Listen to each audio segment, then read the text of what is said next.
Decades after the Second World War ended, fragments of evidence continue to surface in places where history should already be settled: sealed tunnels beneath former camps, incomplete archives in military storage rooms, and burial sites whose records never align with what was later uncovered on the ground.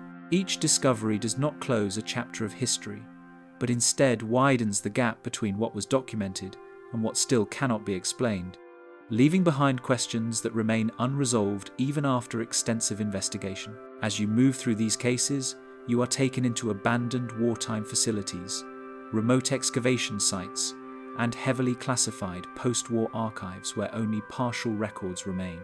You will encounter unidentified victims, mismatched mass graves, missing scientific archives, sealed underground chambers, and vanished transports, each one documented in fragments that refuse to form a complete picture.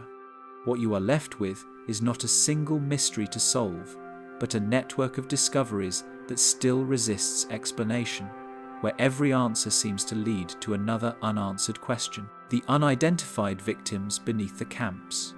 The ground surrounding former concentration camps was never truly still, even after the gates were opened and the surviving prisoners led away, because what remained beneath the soil continued to surface in fragments that no record could fully explain. In the years following the liberation of camps such as Auschwitz, Treblinka, and Sobibor, investigators, historians, and local workers began encountering human remains in places that did not correspond to known burial maps or documented mass graves. These discoveries were not isolated incidents, but recurring findings scattered across forests, fields, and former camp perimeters, suggesting that the scale of death extended beyond what had been formally recorded. Among the most disturbing of these findings were bones and burial sites that carried no names, no transport numbers, and no trace within the meticulous yet incomplete Nazi documentation, leaving behind a silent record that remains unresolved. In the immediate aftermath of the war, Soviet and Allied commissions undertook extensive efforts to document the atrocities committed within the camps, often working under urgent conditions that prioritized visible evidence and survivor testimony. At Auschwitz-Birkenau, where over 1 million people were murdered, investigators uncovered crematoria ruins, ash ponds, and burial pits that testified to systematic extermination. Yet even these large-scale discoveries failed to account for every victim. As early as 1945, reports noted the presence of scattered human remains beyond designated killing zones, particularly in wooded areas surrounding the camp complex, where prisoners had once been forced to carry bodies or dispose of ashes. These early observations hinted at a broader, less structured process of concealment, one that extended beyond the official mechanisms of mass murder and into improvised, undocumented actions carried out during the camp's final months. Decades later, archaeological investigations began to revisit these sites with more precise methods, revealing patterns that earlier efforts could not fully detect. At Treblinka, a site deliberately dismantled by the Nazis in 1943 to erase evidence of mass killings, ground-penetrating radar surveys conducted in the 2010s identified anomalies consistent with large burial pits, some of which had never been recorded in post-war investigation. Excavations carried out under strict religious and ethical guidelines confirmed the presence of human remains intermingled with personal artifacts, including jewelry and fragments of clothing. Yet many of these graves existed outside the areas previously identified as primary killing zones. The discovery of such sites raised questions about how many victims had been buried in unmarked locations and whether entire groups had been disposed of without ever entering the camp's formal records. Similar patterns emerged at Sobibor, another extermination camp where the Nazis attempted to obliterate evidence by demolishing structures and planting trees over mass graves. Archaeological work led by international teams uncovered new burial sites containing thousands of remains, some located in areas that had not been associated with execution or burial in surviving documents. Among the findings were personal items such as identification tags, keys, and coins, objects that suggested individual lives, yet offered no direct way to reconstruct identities. The absence of corresponding records left researchers confronting a troubling gap: victims who had passed through the machinery of extermination without leaving even the faintest bureaucratic trace. What makes these discoveries particularly unsettling is the contrast between the Nazis' reputation for detailed record-keeping and the evident incompleteness of the surviving archives. Transport lists, camp registries, and SS reports documented the arrival and processing of prisoners with chilling precision, yet historians have long acknowledged that many victims, especially those sent directly to gas chambers, were never formally registered. The existence of unmarked graves beyond known burial sites suggests an additional layer of invisibility, where individuals were not only excluded from records, but also physically separated from the primary locations of documented death. This raises the possibility that certain actions, particularly during periods of chaos or retreat, were carried out without documentation, either deliberately or out of necessity. The final months of the war, as Soviet forces advanced westward, created conditions under which such undocumented burials may have increased. At Auschwitz, the SS began evacuating prisoners in January 1945, forcing tens of thousands on death marches toward the interior of Germany, while simultaneously attempting to destroy evidence within the camp. Crematoria were blown up, records were burned, and remaining bodies were hastily disposed of in mass graves or open pits. Witness testimonies collected after the war describe scenes of hurried burial and scattered remains, suggesting that the orderly processes of extermination had given way to improvised measures that left little trace in official documentation. In such conditions, it becomes increasingly difficult to determine how many victims were buried outside recorded sites and how many identities were lost entirely. In the decades since, construction projects, forestry work, and even natural erosion have continued to reveal human remains in areas surrounding former camps, often far from recognized grave sites. In Poland, where many of these camps were located, authorities have occasionally halted development after workers uncovered bones or personal artifacts, prompting investigations that sometimes confirm the presence of previously unknown burial ground. Each discovery adds another fragment to an already incomplete picture, reinforcing the understanding that the physical evidence of the Holocaust extends beyond the boundaries defined by historical records. Efforts to identify these remains face significant challenges, both technical and ethical. DNA analysis, while capable of establishing familial connections, is often limited by the degradation of remains and the absence of reference samples from victims' descendants. Religious considerations, particularly within Jewish law, restrict the disturbance of burial sites, leading many investigations to rely on non-invasive methods that can identify graves without exhuming remains. As a result, many of these sites are documented but left undisturbed, preserving their presence while leaving the identities of those buried within them unknown. Historians and archaeologists continue to debate the implications of these findings, particularly in relation to the broader understanding of how the camps operated. Some view the existence of unrecorded graves as evidence of the system's breakdown during its final phase, while others argue that it reflects a more fundamental aspect of the extermination process, in which not all actions were intended to be recorded.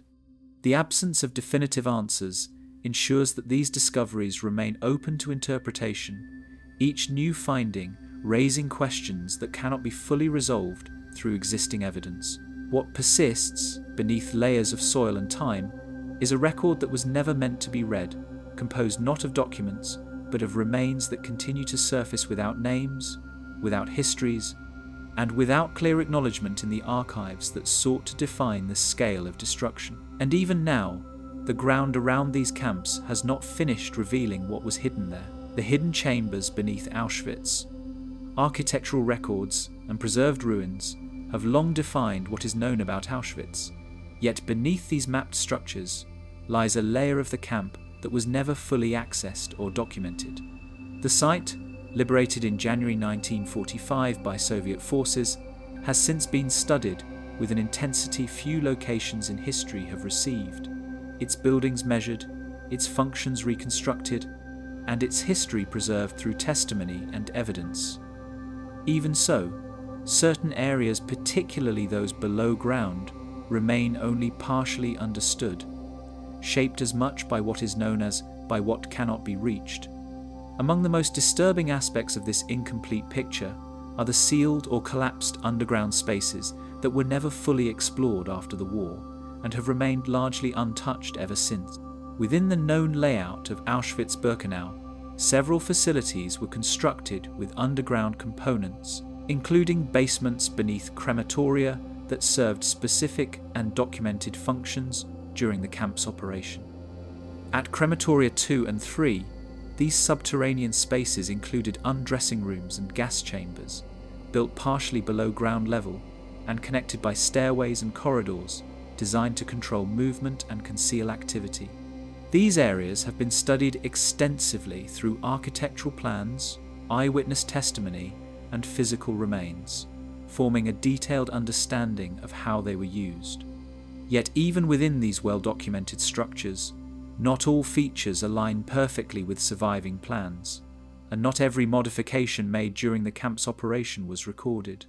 Discrepancies begin to appear when surviving blueprints are compared with the physical remains, revealing structural gaps and alterations that were never clearly explained in the available records. Some construction documents indicate planned features that were either modified or omitted during building, while other elements present in the ruins do not appear in the original plans at all. Historians have noted that wartime conditions often led to rapid changes in design, particularly in facilities tied to extermination processes, where efficiency and secrecy were prioritized over consistency. These deviations, while not uncommon in large-scale wartime construction, create uncertainty when attempting to reconstruct what may have existed below ground in areas that were later destroyed. By early 1945, as Soviet forces approached, the SS undertook systematic efforts to destroy key parts of the camp, leaving behind collapsed sections that extended below ground level. Crematoria 2 and 3 were blown up, reducing much of their structure to rubble and burying portions of their underground chambers beneath layers of debris. This deliberate destruction was intended to eliminate evidence, particularly in areas directly associated with mass killings, and it succeeded in rendering certain sections inaccessible without extensive excavation. The resulting ruins, while preserved today as historical evidence, conceal beneath them spaces that were never fully cleared or examined in the immediate aftermath of the war. In the months following liberation, investigative commissions documented visible evidence across Auschwitz, but their access to subsurface areas was limited by time, conditions, and immediate priorities. The scale of the camp, combined with the urgency of documenting crimes and processing survivor accounts, meant that many buried or collapsed areas were left undisturbed. Early reports focused on what could be directly observed structures still standing, remains visible on the surface, and documents that had not been destroyed, while deeper layers remained largely inaccessible. As a result, the initial understanding of Auschwitz was shaped by what could be reached quickly, leaving certain underground features unexamined. Modern surveys conducted decades later have identified irregularities beneath the surface, where subsurface imaging suggests the presence of voids and buried structural elements. Ground-penetrating radar and other non-invasive techniques have been used in limited areas of the site, revealing anomalies consistent with collapsed chambers, filled-in passages, or previously undocumented spaces. These findings do not provide direct visual confirmation, but they indicate that the subsurface landscape is more complex than what is visible above ground. In some cases, these anomalies correspond to known structures that were destroyed, while in others, they suggest the existence of features that were never formally recorded. Despite advances in technology, the ability to fully explore these underground areas remains restricted by a combination of ethical considerations and the fragile condition of the site. Auschwitz is preserved as a memorial, and disturbing the ground carries significant moral and religious implications, particularly given the presence of human remains. Additionally, the structural instability of collapsed sections poses practical risks, making excavation both dangerous and potentially damaging to the integrity of the site. These limitations mean that many subsurface anomalies can be identified but not physically investigated, leaving their exact nature uncertain. The absence of complete records leaves open the question of what functions certain hidden or destroyed spaces may have served during the camp's final period of operation. While the primary structures of Auschwitz are well understood, the chaotic conditions of its last months, marked by evacuations, destruction of evidence, and the breakdown of administrative systems, created circumstances in which undocumented modifications could have occurred. Temporary storage areas, concealed passages, or hastily constructed chambers may have existed without leaving clear traces in surviving documents. Without direct access to these spaces, it is not possible to confirm what, if anything, remains within them. Today, Auschwitz exists as one of the most extensively studied sites of the war above ground, while below it remains only partially understood. Visitors walk through preserved buildings and along defined paths, encountering a landscape that has been carefully documented and interpreted, yet beneath that surface lies a layer that resists full examination. The contrast between what is visible and what is concealed creates a quiet tension within the site itself, where absence becomes as significant as presence in shaping historical understanding. Beneath the preserved ruins, there are still spaces that have never been entered since they were first sealed. The missing records of Unit 731. Military research programs are typically defined by the records they leave behind. Yet in the case of Unit 731, the absence of documentation has become one of its most defining features.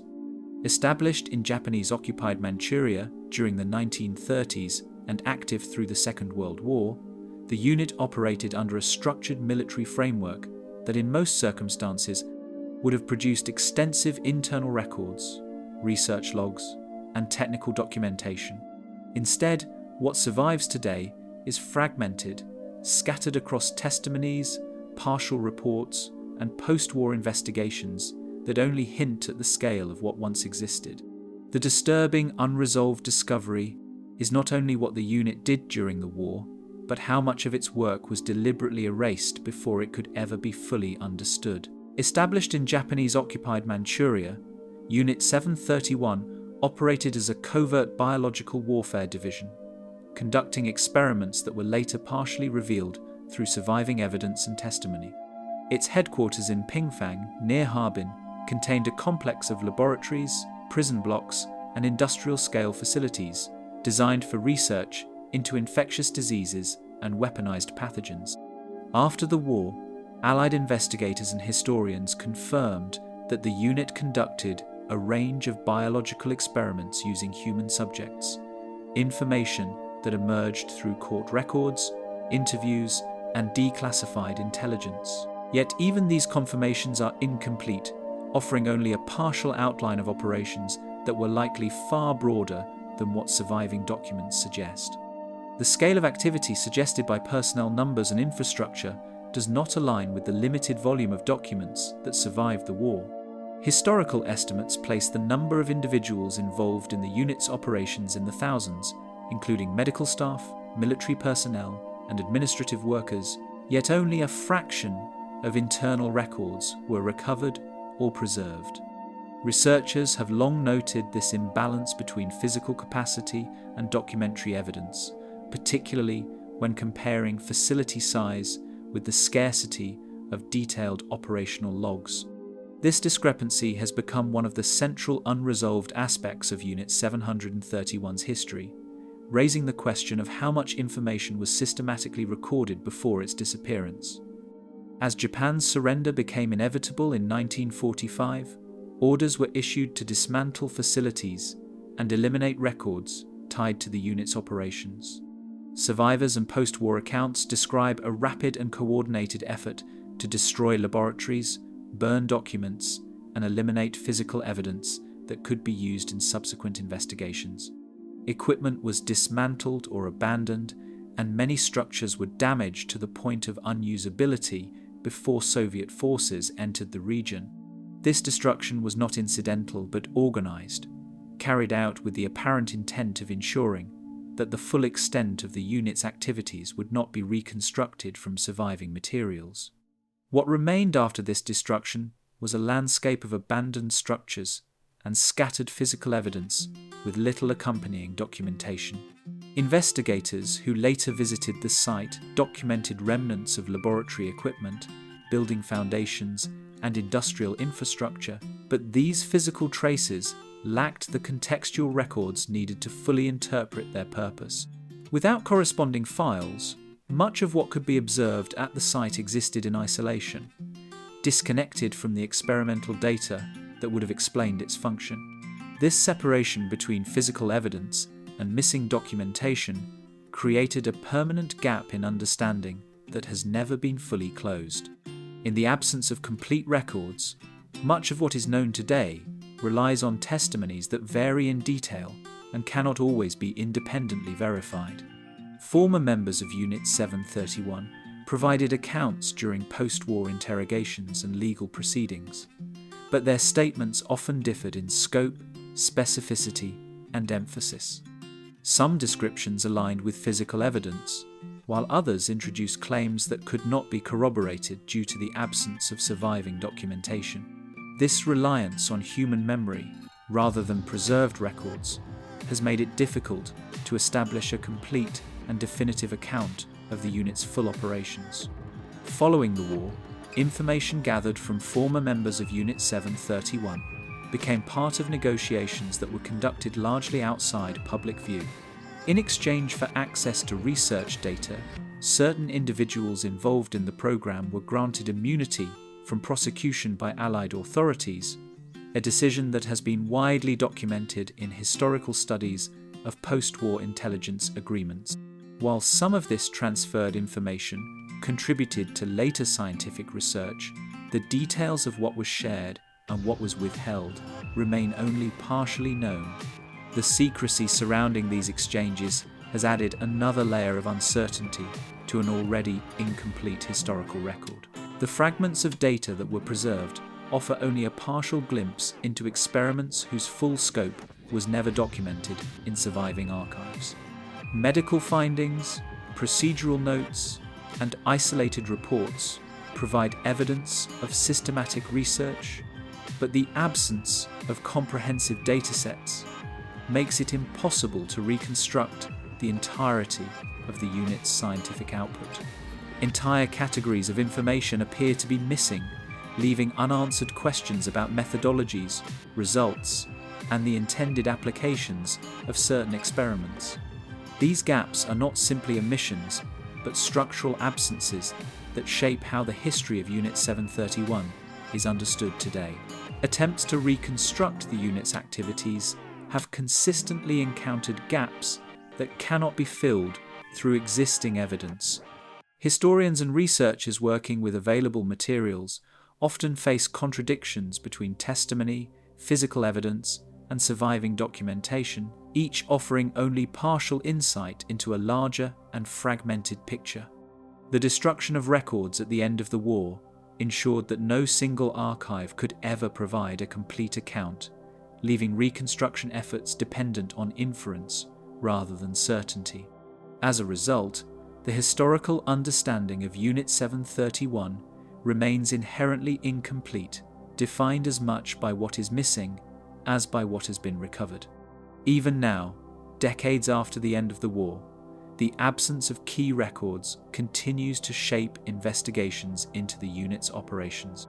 What was preserved offers only fragments of a system that once operated at scale, while what was destroyed or removed before capture represents a silence that cannot be fully recovered. Some of the most critical findings were erased before anyone outside the program could ever examine them. What was lost from Unit 731's records may never be fully reconstructed from what remains. The mass graves that don't match the records. Systematic post-war accounting of wartime casualties across Eastern Europe produced extensive datasets, yet the numerical conclusions drawn from these records have consistently failed to match physical evidence recovered from the ground. In the years immediately following the Second World War, commissions established across multiple countries attempted to reconstruct the scale of mass killings through a combination of burial site excavations, surviving administrative files, and witness testimony. These efforts were among the most ambitious historical documentation projects ever undertaken. Yet even with their scope, they introduced a disturbing, unresolved discovery. The numbers recorded in official reports and the remains uncovered in mass graves did not always correspond. This persistent mismatch between documentation and physical reality continues to define one of the most complex evidentiary problems of the war's aftermath. Scattered across former occupied territories, numerous burial sites were identified in the years following the Second World War, forming one of the largest coordinated efforts to locate and document wartime mass graves. In regions across Poland, Ukraine, Belarus, and the Baltic states, investigators recorded sites ranging from small, isolated graves to vast burial fields containing thousands of remains. These discoveries provided physical confirmation of widespread wartime killings, but they also introduced immediate challenges in terms of scale and classification. Some graves contained far more remains than anticipated from available records, while others appeared significantly smaller than documented execution figures would suggest. Comparative analysis between documented execution figures and the dimensions of excavated burial sites began revealing discrepancies that could not be easily attributed to reporting errors alone. Wartime records, particularly those produced under occupation authorities, often listed transports, executions, or population removals, with a level of administrative structure that suggested precision. However, when these figures were measured against exhumation data, the expected numerical alignment frequently broke down. In some cases, entire documented groups appeared underrepresented in physical findings, while in others, burial sites contained remains without any corresponding entry in surviving records. This mismatch introduced a long-standing uncertainty into how wartime documentation should be interpreted against archaeological evidence.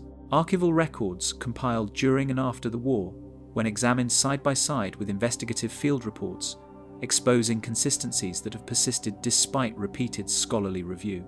Nazi administrative systems, Soviet investigative commissions, and later international research efforts each produced separate layers of documentation, often based on different methodologies and objectives. These parallel systems did not always interact, resulting in fragmented datasets that are difficult to reconcile. The challenge lies not only in missing information, but in conflicting information that resists integration into a single coherent account of events. Identification efforts within recovered burial sites have been repeatedly hindered by fragmented civil registries and the widespread loss of population records during the occupation period. Entire municipal archives were destroyed during retreats, bombings, or deliberate attempts to erase administrative continuity, leaving investigators without reliable baseline data for cross-referencing remains. In many cases, individuals who were documented as missing or deceased in wartime reports cannot be matched to specific burial locations, creating gaps that remain unresolved even with modern forensic tools. The absence of consistent identification frameworks has made it impossible to fully reconcile many of the discovered remains with historical records. Differences in documentation standards between occupied regions created uneven historical records that complicate any attempt to reconcile reported figures with physical findings. Some areas maintained relatively structured administrative systems even under occupation, while others experienced rapid breakdowns in record-keeping due to military conditions, displacement, or targeted destruction of bureaucratic infrastructure. This inconsistency means that the reliability of records varies significantly from one region to another, making large-scale numerical comparisons inherently unstable. As a result, the broader statistical picture of wartime losses remains partially constructed from incomplete and uneven sources. Throughout the Cold War period, access to key investigative materials and archival sources was often influenced by shifting political boundaries and restricted information exchange. Some excavation reports and forensic studies were classified, delayed, or selectively released depending on the political climate of the time. This limited transparency affected the ability of historians to develop a unified interpretation of mass grave data across Eastern Europe. In certain cases, revised figures emerged only decades later, altering earlier conclusions without fully resolving the underlying inconsistencies. Reassessment of previously documented mass graves using modern forensic methods has, in several cases, produced revised estimates that diverge from earlier post-war conclusions. In some documented sites, differences in reported totals have also been linked to the methods used during excavation itself, where early post-war recoveries often relied on partial digging, surface-level counting, or limited stratigraphic analysis that could not account for deeper or disturbed layers. In later reassessments, more systematic excavation techniques sometimes revealed additional remains beneath previously surveyed sections, while in other cases, earlier counts were reduced after re-evaluation of overlapping or reburied deposits. These methodological differences have made it difficult to establish a single stable figure for many mass grave sites, even when examining the same location across different periods of study. Advances in technology, including improved stratigraphic analysis and DNA sampling, have allowed researchers to refine population estimates within burial sites, sometimes increasing or decreasing earlier counts. However, even with these improvements, the revised figures do not always resolve the broader discrepancies between documentation and physical evidence. Instead, they often shift the scale of the inconsistency without eliminating it. Even with accumulated research spanning decades, efforts to align official wartime figures with the physical evidence uncovered across Eastern Europe continue to produce unresolved contradictions. The persistence of these inconsistencies suggests that the problem is not limited to isolated errors, but may reflect structural limitations in how wartime data was recorded, preserved, and later interpreted. Each new investigation adds detail, but also reinforces the sense that the full numerical reality of these events remains partially out of reach. The site continues to hold numbers that never fully agree with the records written about them. The Katyn Forest Evidence Discrepancies. Forensic investigations conducted in the Katyn Forest during the Second World War quickly became entangled in competing interpretations that would later define one of the most disputed wartime burial discoveries in Eastern Europe. Located near Smolensk in western Russia, the site first came to international attention in 1943, when German authorities announced the discovery of mass graves containing the bodies of thousands of Polish officers. From the outset, the findings were presented not only as evidence of mass execution, but as proof of responsibility attributed to a specific authority, introducing a dispute that would persist for decades. The disturbing, unresolved aspect of Katyn is not the existence of the graves themselves, but the long-standing conflict over how the same evidence was interpreted and reinterpreted across different investigations. Excavations carried out at the Katyn site near Smolensk revealed carefully arranged mass graves containing military uniforms, personal belongings, and remains that allowed partial reconstruction of the events that had taken place there.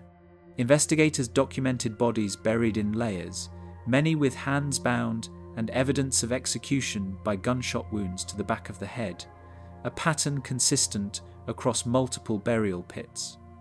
Personal effects recovered from the graves, including letters, identification documents, and dated newspapers, provided clues about the victims' identities and the approximate time frame in which they had last been alive. These materials became central to early forensic conclusions, as they suggested a timeline that could be compared against known wartime movements and administrative records. Immediately following the initial examination of the burial pits, conflicting accounts emerged regarding responsibility for the executions, each supported by different forms of wartime documentation and testimony.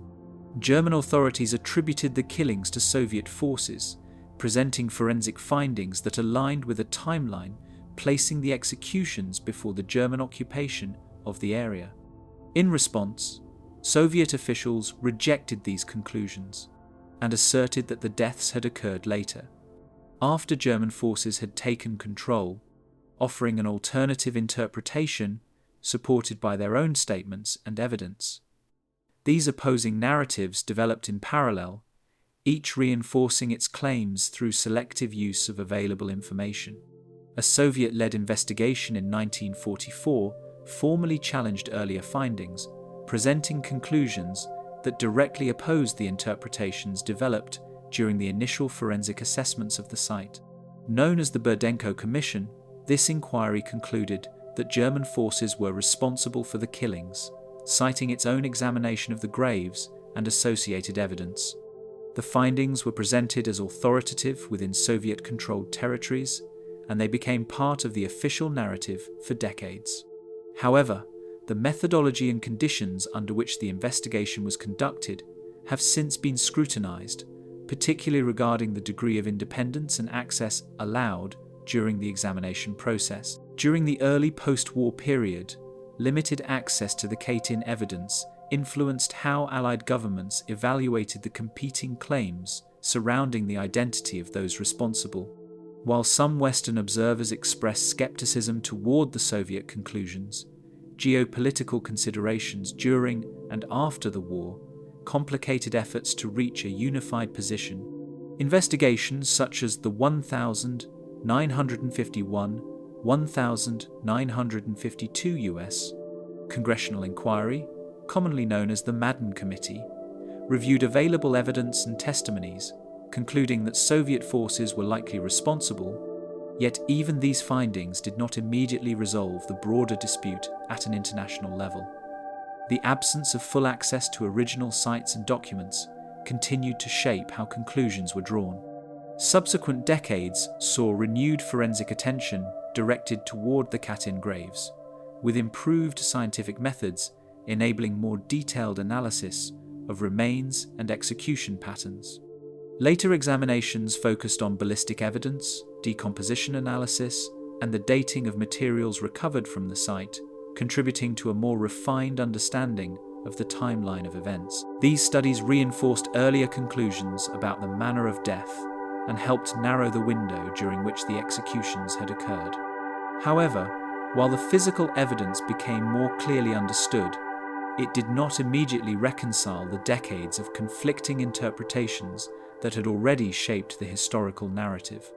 The gradual declassification of archival materials relating to Katyn significantly altered the evidentiary foundation on which earlier interpretations of the massacre had been built. In the late 20th century, documents from Soviet archives were released, including internal communications and official orders that acknowledged responsibility for the executions. These materials provided direct documentary support for conclusions that had previously relied primarily on forensic analysis and indirect evidence. The release of these records marked a turning point in the historical understanding of Katyn, shifting the weight of evidence toward a more widely accepted interpretation. Even after extensive historical reassessment, earlier investigative conclusions continued to shape public understanding of the Katyn case in various geopolitical contexts. Decades of conflicting narratives had left a lasting imprint on how the events were remembered and discussed, particularly in regions where earlier accounts had been officially endorsed or widely disseminated. The persistence of these earlier interpretations illustrates how historical understanding can be influenced not only by evidence, but by the conditions under which that evidence is presented and interpreted.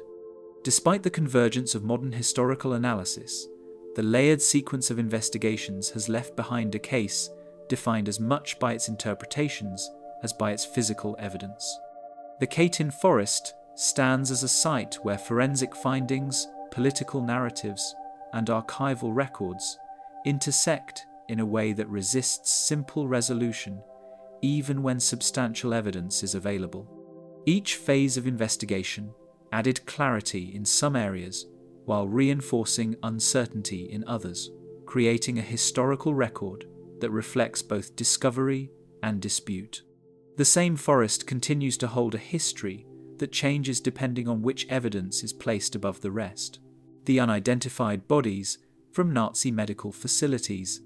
Within the network of medical institutions operating under Nazi control, systems of treatment, research, and documentation were expected to function with precision, yet some of the most disturbing discoveries connected to these facilities exist beyond those recorded boundaries. During the Second World War, a complex structure of hospitals, infirmaries, and research units operated across occupied Europe, many of them linked to concentration camps or SS medical authorities. These environments were designed to process individuals within controlled and documented frameworks, where admissions, treatments, and deaths were typically recorded with administrative detail. Yet among the findings uncovered after the war were human remains that did not appear in any surviving system, forming a disturbing discovery that remains unsolved, bodies present within medical spaces that no record fully accounts for. Spread across occupied territories, a range of medical sites, including camp infirmaries and specialized research units, formed part of a structured environment where individuals were processed under controlled conditions. Facilities attached to camps, such as the Auschwitz concentration camp, as well as standalone institutes and SS-operated clinics, were equipped with examination rooms, surgical areas, and laboratory spaces intended for both treatment and study. These locations were integrated into broader administrative systems that tracked prisoner movements, medical status, and mortality, creating the expectation that individuals passing through them would be recorded at each stage. This expectation makes the later discovery of unrecorded remains within these same environments particularly difficult to reconcile. After these locations were abandoned at the end of the war, investigators entering the buildings encountered human remains in rooms, corridors, and surrounding grounds where no formal burials had been documented. In some cases, bodies were found in storage areas or near laboratory spaces, while in others, shallow graves were identified in proximity to medical buildings rather than in designated burial zones. These discoveries were not always large in scale, but their placement within operational facilities raised immediate questions about why they had not been processed through established systems. The presence of remains in such locations suggested that certain deaths had occurred outside the procedures that governed the rest of the system. Cross-referencing these findings with surviving administrative records revealed that many of the individuals could not be matched to any known registry, transport list, or recorded death. Camp documentation, where it survived, often contained detailed entries for prisoners who were admitted to infirmaries or who died under medical supervision, yet these particular individuals did not appear within those records. This absence stood in contrast to the otherwise extensive documentation practices of the regime, where even large-scale movements of prisoners were typically logged. The inability to connect these remains to any identifiable record created a gap that could not be easily explained by routine administrative failure alone. The environments in which some of these bodies were found often contained indications of medical activity, including equipment, preparation areas, and preserved materials associated with clinical or experimental use. Surgical instruments, examination tables, and storage containers were documented in proximity to certain discoveries, suggesting that the individuals may have been part of procedures that were not fully recorded or were intentionally excluded from standard reporting systems.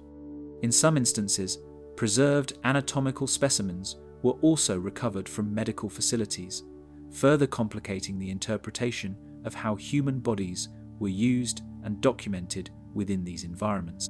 These contextual details provided clues, but not conclusions, about the circumstances surrounding the deaths. Fragments of documentation recovered from certain facilities provided only partial insight, frequently listing procedures or data points without identifying the individuals involved.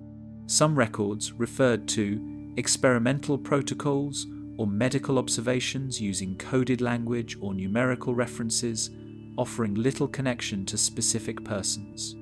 Where names or identifiers might have existed, they were often missing, incomplete, or separated from the remains themselves. This disconnect between documentation and physical evidence reinforced the difficulty of reconstructing what had taken place within these facilities, leaving investigators with isolated pieces of a larger and incomplete record. Teams assigned to examine these sites in the immediate post-war period attempted to catalogue both the remains and the surrounding evidence, though their efforts were constrained by the condition of the facilities and the absence of complete records. Many buildings had been damaged, abandoned in haste, or partially dismantled, limiting the ability to conduct systematic investigations. In addition, the broader scale of post-war recovery efforts meant that resources were often directed toward larger burial sites or more clearly documented atrocities, leaving smaller or more ambiguous discoveries less thoroughly examined. As a result, some of these findings were recorded only briefly before attention shifted elsewhere. Attempts to determine the identities and circumstances of death for these individuals were further complicated by the collapse of institutional systems and the dispersal of personnel responsible for maintaining records. Medical staff and administrative officials associated with these facilities were often no longer present, and in many cases there were no surviving witnesses who could provide detailed accounts of specific events within individual buildings. The destruction or removal of records during the final stages of the war further limited the ability to trace what had occurred, leaving investigators without the necessary links between documentation and physical evidence. Placed within the broader historical framework of Nazi medical operations, these discoveries remain difficult to categorize within established systems of documentation and classification. They do not fully align with known patterns of camp mortality, recorded executions, or documented medical experimentation, instead occupying a space between these categories without fitting clearly into any of them. This ambiguity has persisted in historical analysis, where the existence of the remains is acknowledged, but their precise context remains unresolved. They were found inside systems that should have accounted for them, yet left no trace of why they were there. The unresolved fate of Hitler's remains. As Soviet forces advanced into Berlin in the final days of the Second World War, the collapse of the Nazi leadership structure brought them into direct contact with the remains of the Führerbunker and the immediate aftermath of its final occupants. The city had already sustained extensive razrushenia from prolonged bombardment, and by April 1945, the area surrounding the Reich Chancellery was reduced to a landscape of craters, collapsed buildings, and burned debris. Within this environment, Soviet troops began systematic searches of government and bunker complexes, documenting both structural damage and any physical evidence left behind by those who had occupied the site in its final hours. The disturbing, unresolved aspect of this discovery lies not in the absence of remains, but in how fragmented evidence from this moment was collected, recorded, and later interpreted.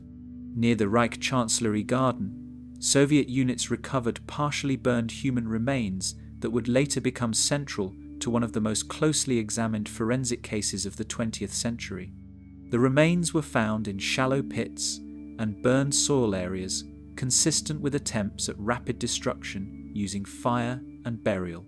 Alongside these fragments, investigators also recovered material evidence from the surrounding area, including personal effects and structural remnants of the bunker's exit routes.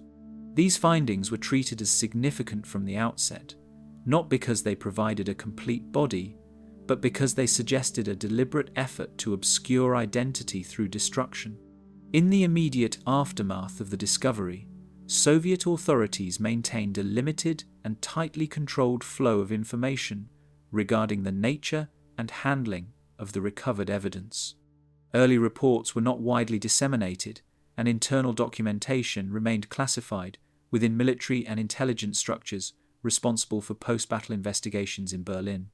This controlled approach meant that initial public understanding of the findings developed slowly and often indirectly, shaped by partial disclosures rather than full forensic transparency. As a result, the early narrative surrounding the discovery was marked by gaps between what was found and what was officially communicated. Forensic identification efforts relied heavily on dental records and comparative analysis conducted by Soviet medical specialists tasked with examining the recovered fragments.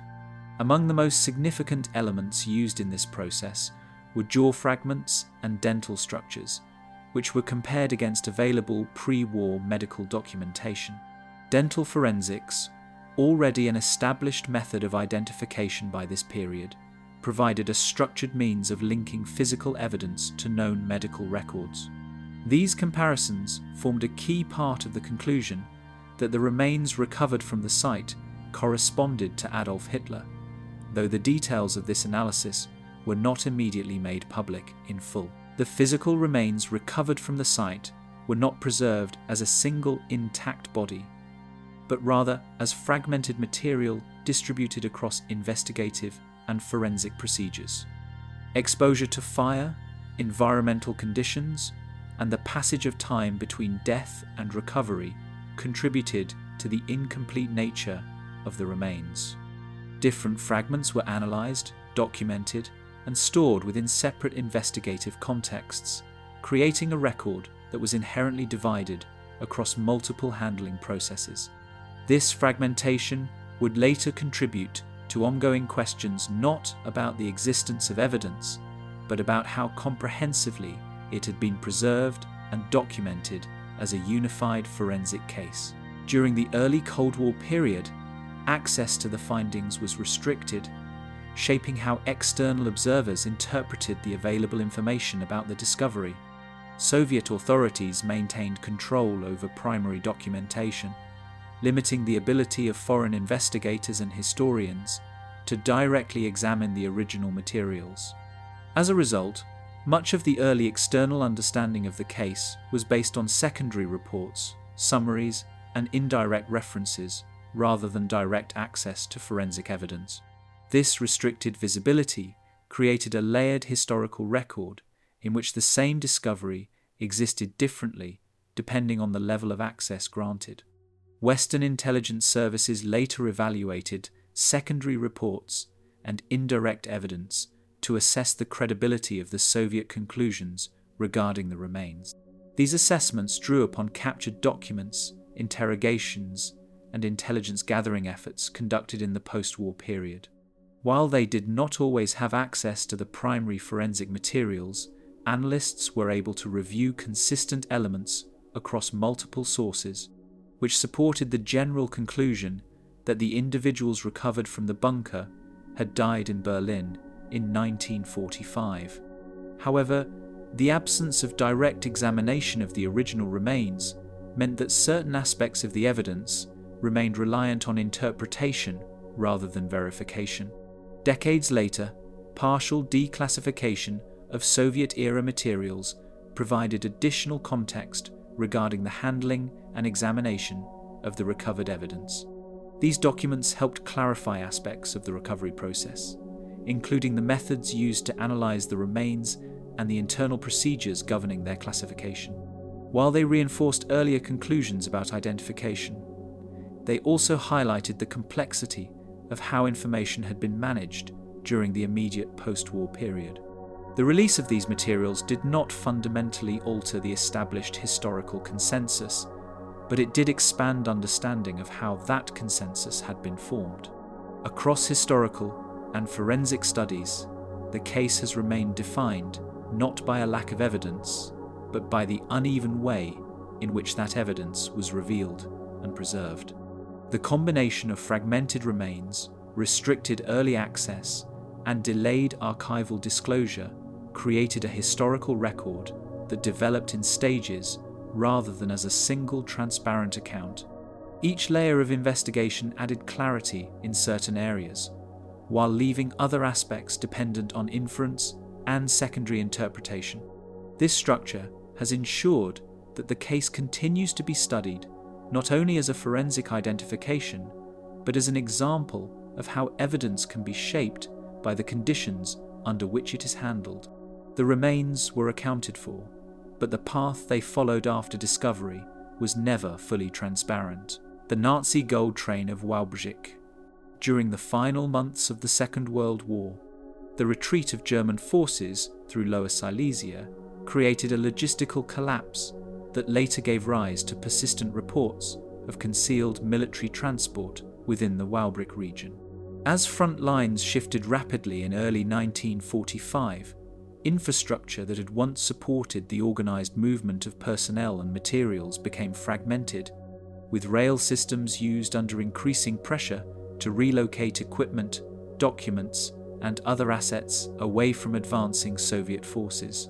Within this context, accounts began to emerge suggesting that at least one heavily guarded train had been diverted from regular routes and concealed before it could be intercepted.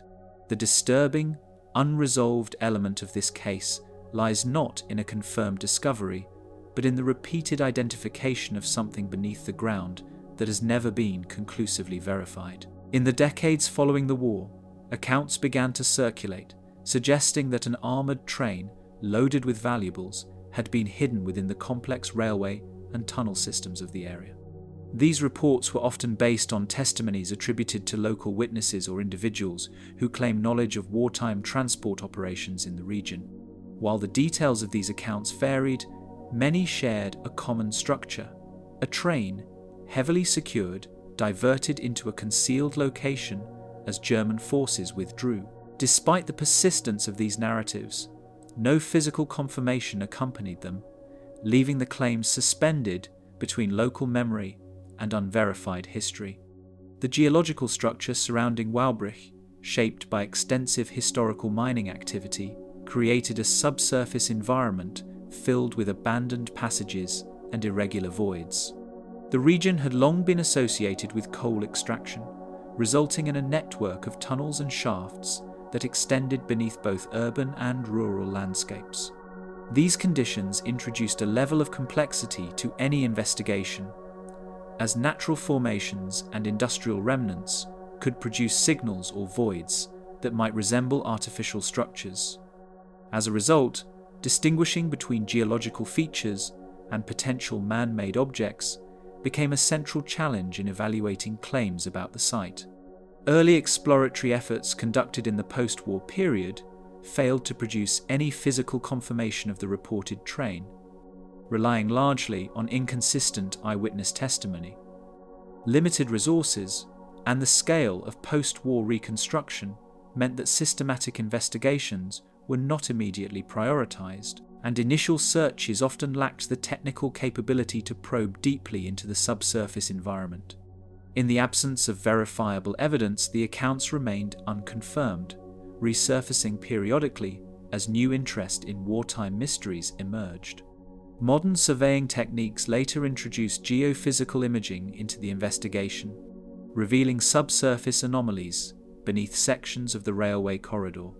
Technologies such as ground-penetrating radar and other remote sensing methods allowed researchers to detect variations in density and structure below the surface without immediate excavation.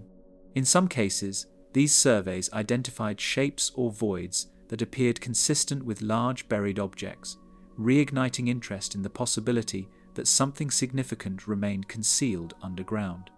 These findings, however, were not definitive, serving instead as indicators that required further interpretation.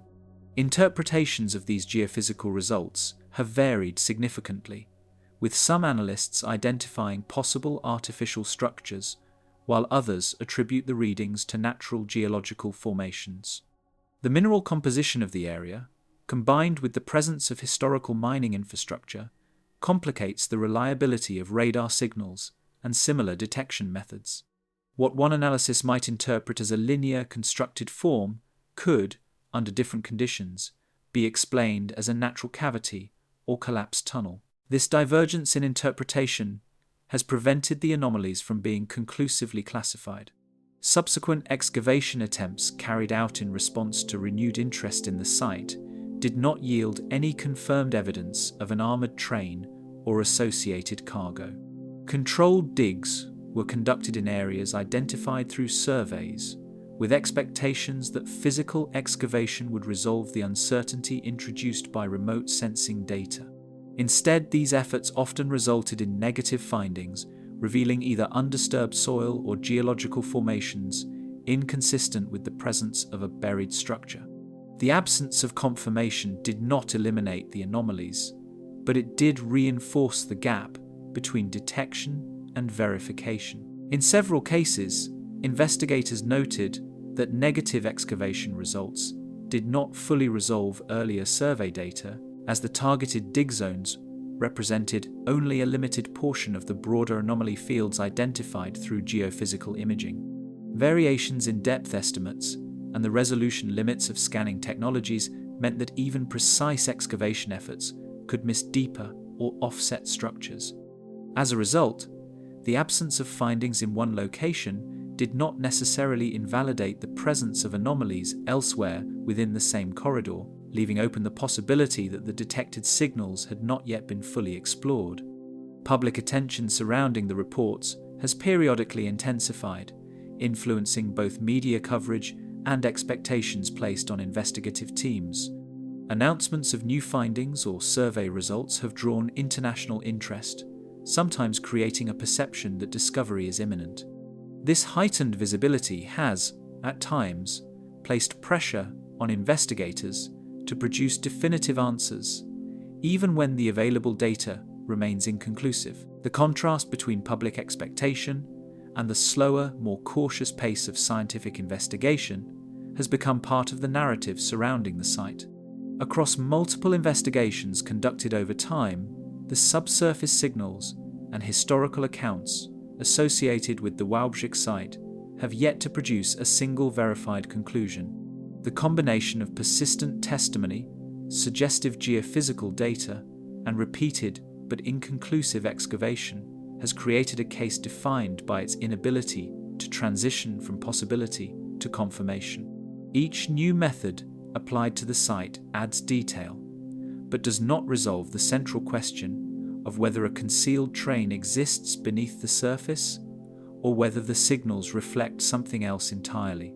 Each new search narrows the possibilities, but never fully reveals what those signals are pointing to. The disappearing amber room. Originally constructed in the early 18th century, the amber room stood as a fully documented work of craftsmanship whose existence and movements were recorded long before the Second World War placed it at risk. Installed in the Katyn Palace at Tsarskoye Selo, the chamber was composed of intricately carved amber panels backed with gold leaf and mirrors, its design and materials making it both artistically significant and physically distinctive. Over time, it became one of the most recognizable cultural interiors in Europe, studied, photographed, and described in detail. Yet during the war, this well-documented object entered a chain of events that led to its disappearance, forming a disturbing, unresolved discovery in which a known artifact vanished from a traceable system without a clear record of its final fate. Following the German invasion of the Soviet Union in 1941, the room was systematically dismantled by Nazi forces, and prepared for transport under controlled conditions. German specialists removed the amber panels from the palace walls, packing them into crates designed to preserve their fragile structure during transit. This process was not carried out in haste, but with deliberate care, reflecting both the value placed on the object and the intention to relocate it intact. Records from this stage confirm that the dismantling and removal were organized and documented, establishing a clear starting point for the room's wartime movement. Once relocated to Königsberg, the panels were reassembled within the castle, where their presence was recorded through photographs and official documentation. Königsberg Castle, located in what was then East Prussia, served as a storage and display site for cultural objects transported from occupied territories. The Amber Room was installed within its interior spaces, and its condition at this stage was described as largely intact. This period represents the last point at which the room's existence and location were both visually and administratively confirmed, forming a stable reference point in the historical record. By 1944, the city of Königsberg had become a target of sustained aerial bombardment, placing both the structure and its contents under increasing threat. British air raids in August 1944 caused extensive damage to the city, including sections of the castle itself. Fires, structural collapse, and the broader destabilization of the region introduced uncertainty into the status of objects stored within the building. While it is widely accepted that the Amber Room remained in Königsberg during this period, the impact of the bombardment on the panels is not fully documented, leaving open the question of whether they were damaged, relocated, or destroyed during these attacks. Records from this period indicate that the room remained in place during the early stages of the city's deterioration, though references become increasingly limited as conditions worsened. Administrative documentation that had previously tracked the movement and condition of cultural artifacts became less consistent as the war situation deteriorated. Communications were disrupted, and the priority of record keeping shifted toward military concerns. As a result, the detailed chain of custody that had existed earlier in the war begins to fragment, with fewer reliable entries describing the status of the Amber Room as the front lines approached. As German authorities attempted to manage evacuations and asset relocations, documentation of certain cultural objects became inconsistent or incomplete. There is evidence that efforts were made to move valuable items out of threatened areas, often using rail or other transport systems under increasingly chaotic conditions. However, no verified transport records have been found that clearly document the removal of the Amber Room from Königsberg.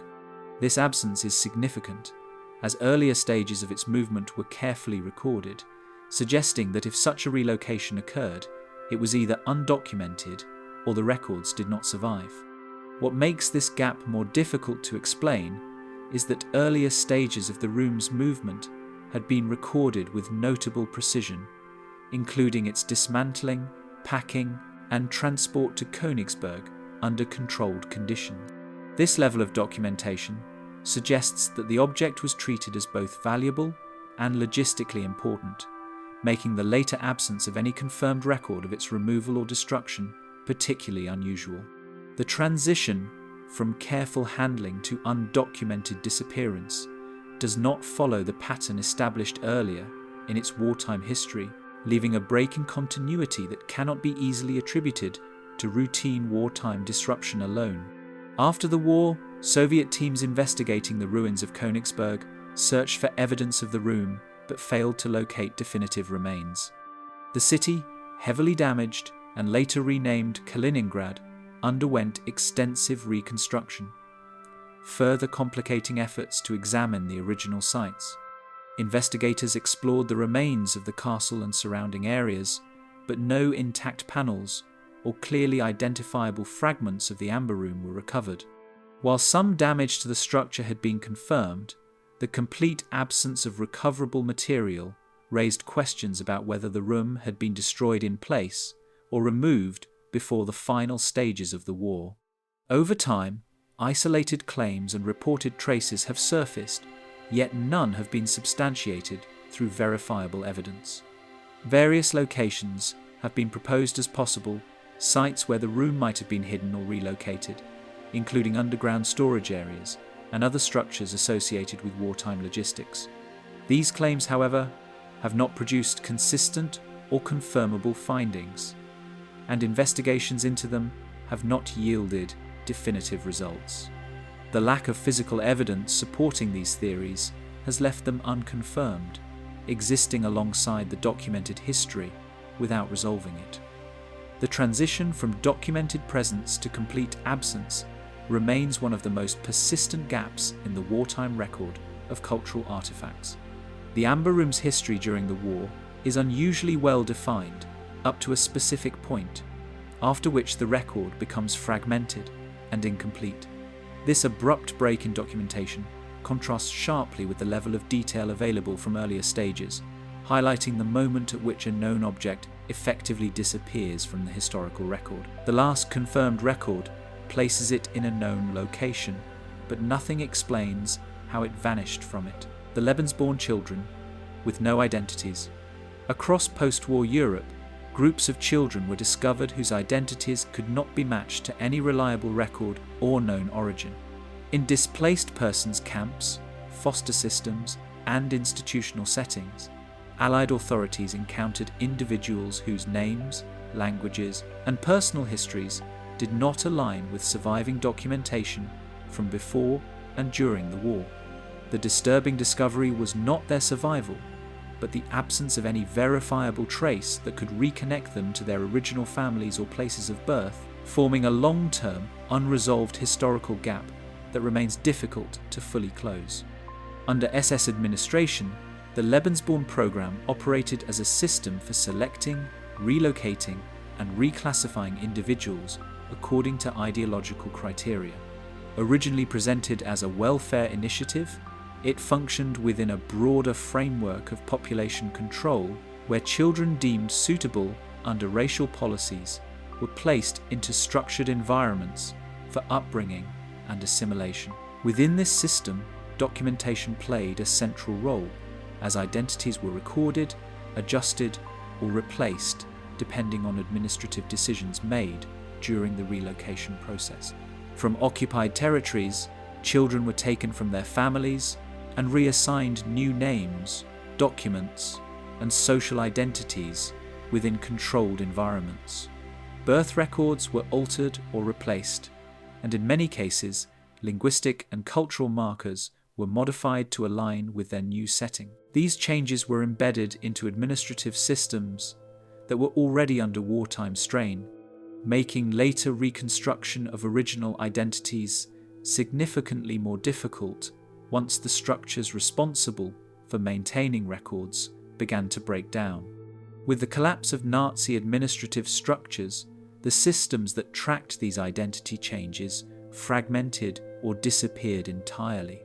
As frontlines shifted and institutions were abandoned or destroyed, files were scattered, lost, or deliberately removed, leaving incomplete traces of the individuals who had passed through them. What had once been a structured process of classification and relocation became, in its final stages, an incomplete record with missing connections that could no longer be reliably restored. Efforts to identify and repatriate these children relied on records that were often incomplete, altered, or no longer accessible. Allied recovery programs attempted to match individuals to surviving family members using fragmentary documentation, personal recollections, and physical characteristics, but the absence of consistent pre-war records limited the effectiveness of these efforts. In many cases, the available information was insufficient to establish a definitive link between a child and their original identity. Surviving documentation frequently failed to establish clear connections between the children and their places of origin. Records that did exist were sometimes inconsistent across different administrative systems, with variations in spelling, dates, or recorded locations that prevented reliable cross-referencing. This fragmentation meant that even when documentation was present, it did not always provide a usable pathway back to an original identity. The reconstruction of identities also extended beyond paper records, relying on interviews, linguistic analysis, and physical identification methods such as age estimation and personal recollections from surviving relatives or witnesses. However, these approaches were limited by the passage of time, the deliberate alteration of wartime documentation, and the psychological impact of displacement on both children and families. In many cases, even when partial matches were proposed, inconsistencies in names, ages, or recorded origins prevented any conclusion from being verified with certainty.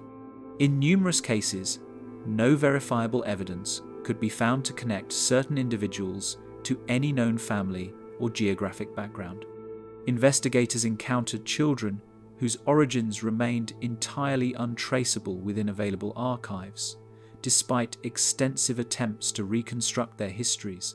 These unresolved cases accumulated over time, forming a category of wartime consequence defined not by disappearance, but by permanent disconnection from origin. As years passed, many of these individuals continued to live under identities assigned during wartime, without confirmation of their original names or histories.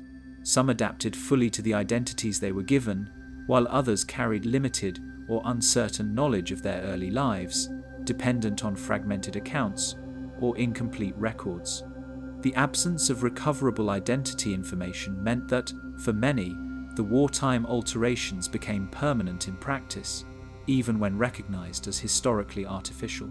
To this day, a portion of these cases remains unresolved within historical and administrative records. Despite advances in archival access and historical research, certain identities have never been successfully reconstructed, leaving gaps that persist across generations of documentation. These unresolved cases continue to exist within the boundaries of historical study as examples of identity systems that could not be fully reversed once they were broken. The children survived beyond the systems that changed them, but no record ever restored who they originally were. The unrecovered prisoner transport networks began operating beyond the capacity of the administrative systems designed to track them, creating widening gaps between recorded movement and actual outcomes during the final phase of the Second World War across occupied Europe. As logistical pressure increased, coordination between camps, rail authorities, and local command structures began to fracture, producing movement records that no longer aligned with what could later be verified on the ground. The disturbing, unresolved aspect of these transports is not a single disappearance, but the repeated absence of any traceable endpoint after documented departure. Surviving records from multiple camps confirm that organized departures took place, with prisoners assigned to specific transport lists and evacuation orders. These documents show structured selection processes, where individuals were grouped, recorded, and allocated to specific movements under guard.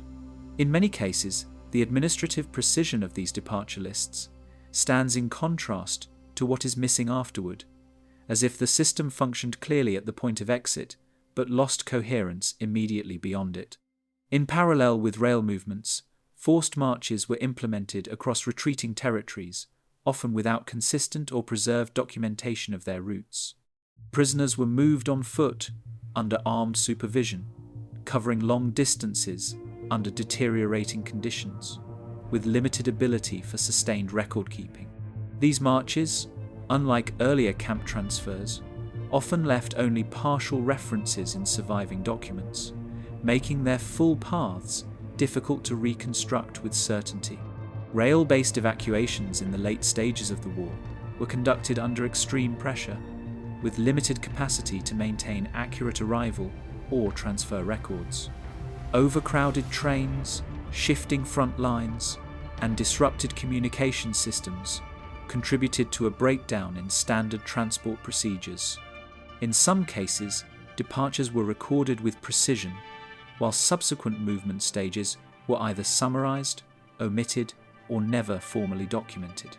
As front lines shifted, the administrative systems responsible for tracking prisoner movement began to break down across multiple regions simultaneously.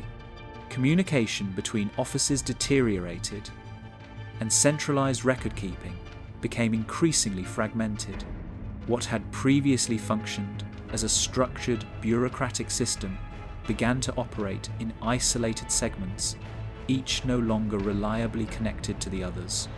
After the war, Allied investigations attempted to reconstruct prisoner movements by comparing departure records with survivor testimonies and recovered documentation.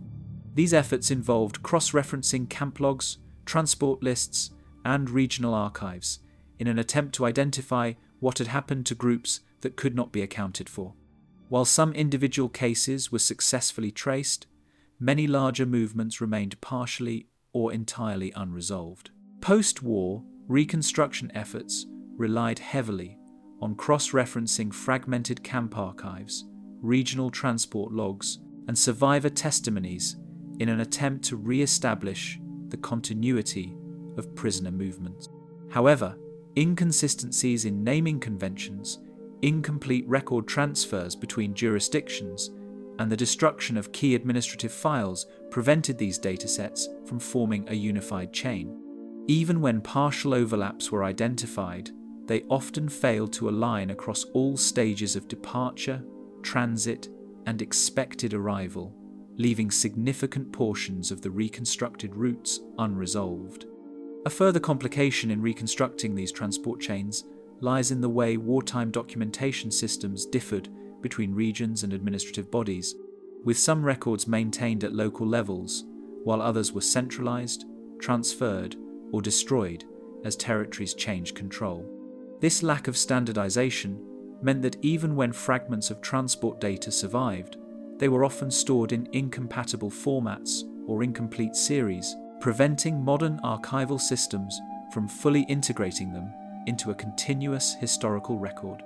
As a result, gaps in prisoner movement are not always the product of missing documents alone, but also of fragmented systems that never produced a unified trace to begin with. In certain late-war administrative contexts, transport documentation was not always maintained as a continuous chain from departure to arrival, particularly when movements were conducted under emergency conditions where record-keeping was deprioritized in favor of operational speed.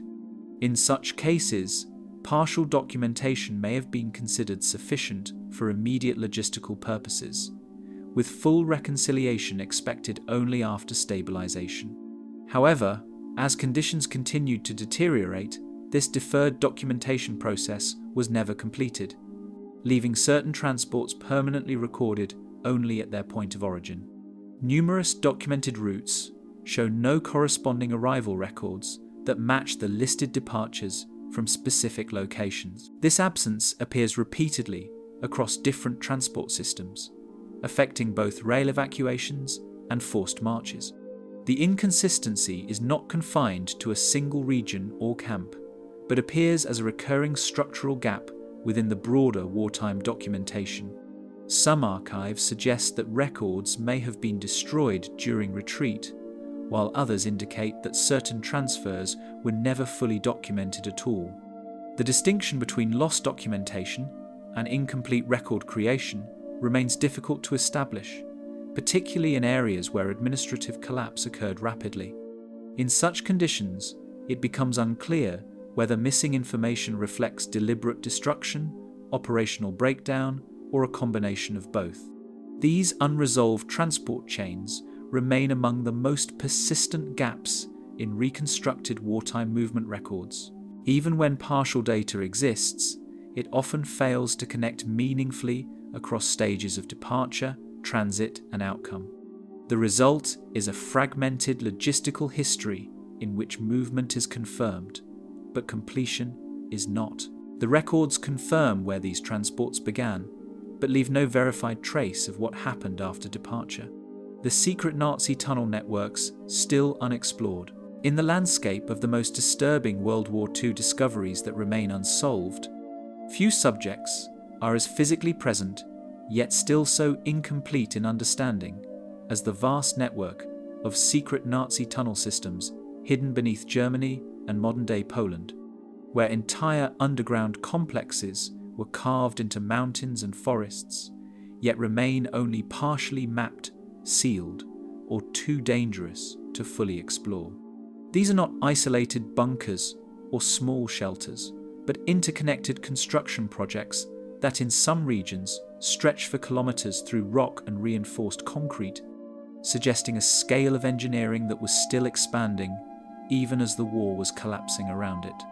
What makes them unsettling is not only their size, but the fact that many of these structures were abandoned mid-construction, leaving behind corridors that lead into unfinished darkness, with no surviving documentation that fully explains their intended purpose or final design. Among the most frequently studied of these sites is the complex known as Project Ries in the Al Mountains of Lower Silesia, present-day Poland, where German forces began carving massive underground spaces in the final years of the war, using forced labor under extreme conditions. Sites such as Osowka, Wodars, and Rzeczka reveal tunnels reinforced with concrete, partially completed halls, and shafts that descend deeper into rock than their documented plans fully explain. Historians and researchers have confirmed that the construction involved thousands of prisoners, many from concentration camps, yet despite extensive post-war investigation, the true intended function of the entire network remains debated, with theories ranging from military headquarters to industrial facilities. What adds to the uncertainty is that only portions of these tunnels are accessible today, while other sections remain flooded, collapsed, or sealed behind rock and reinforced barriers that were never fully removed or mapped, leaving entire segments of the system physically present but conceptually incomplete in historical records. Further west, in Germany, another major underground site deepens the mystery, particularly the Mittelwerk facility, located in the Kornstein Hill near Nordhausen in Thuringia, where the Nazis established one of the most significant underground production sites of the war. Unlike the unfinished complexes in the Al Mountains, Mittelwerk was operational, producing V-2 rockets using forced labor from the nearby Mittelbau-Dora concentration camp. The tunnels here are better documented, yet even they contain gaps in post-war understanding, especially regarding the full extent of connected subterranean passages and auxiliary spaces that were sealed or destroyed in the final stages of the war.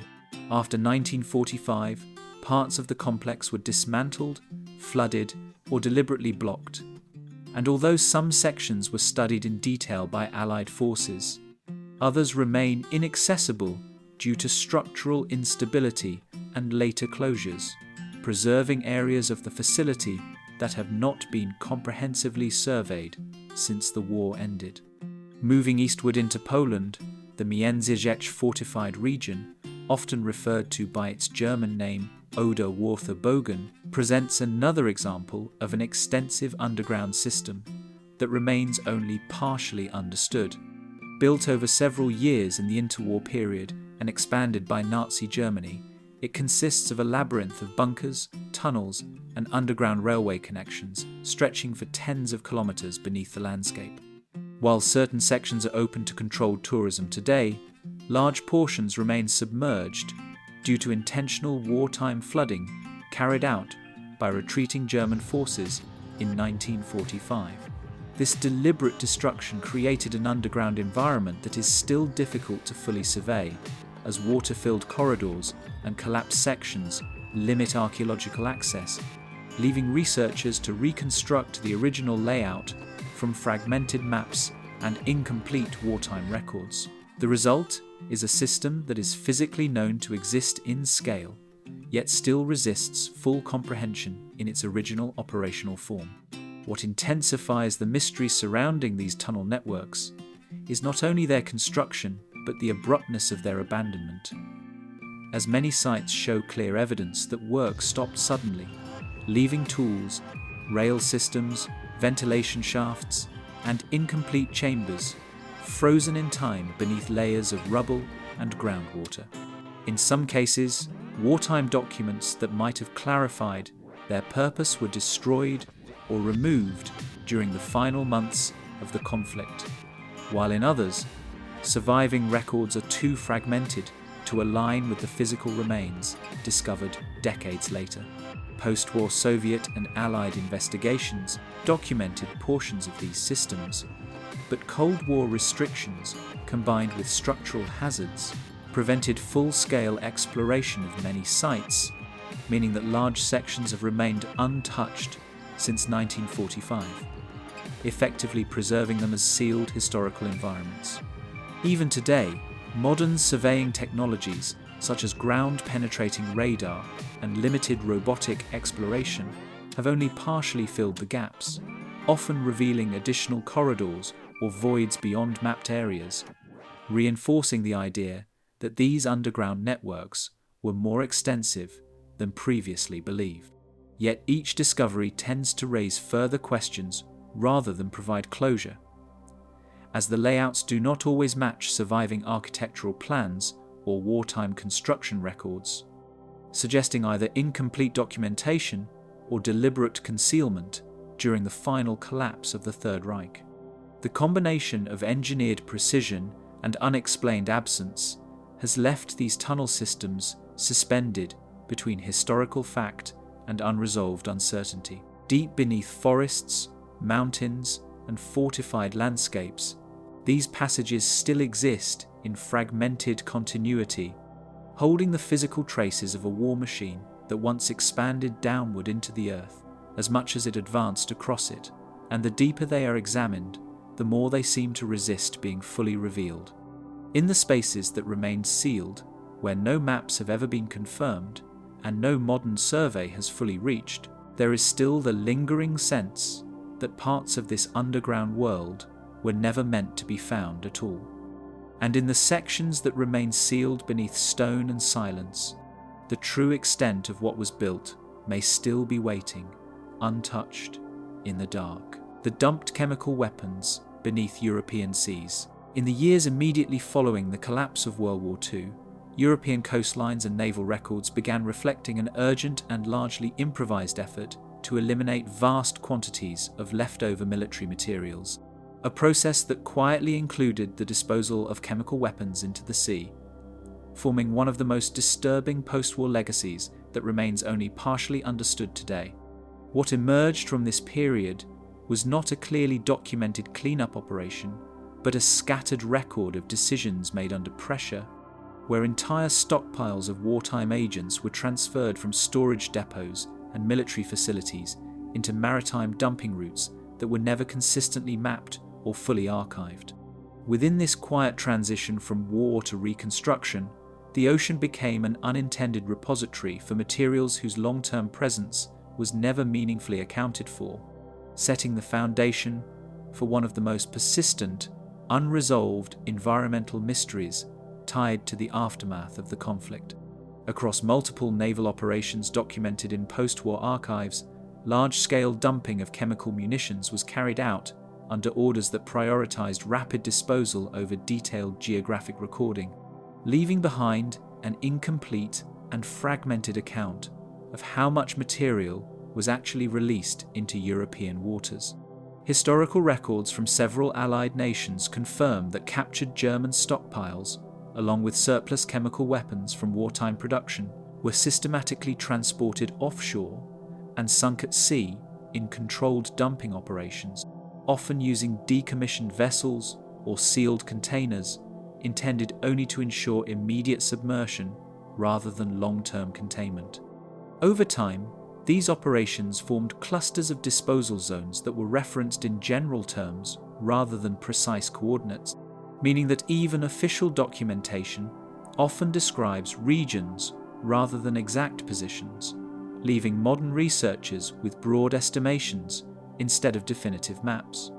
Beneath the surface of the sea, chemical agents sealed inside metal casings have been subjected to decades of corrosion, pressure, and shifting sediment, creating conditions where containment cannot be assumed permanent, and where the physical stability of these weapons continues to degrade in ways that are still being studied. Substances such as mustard gas and other wartime chemical compounds were originally designed for battlefield dispersion, not prolonged exposure to saltwater environments, and while some remain trapped within corroding shells, others have been observed leaking slowly into surrounding sediments under specific conditions of degradation. The complexity of underwater chemistry means that even small breaches can disperse contaminants in localized areas.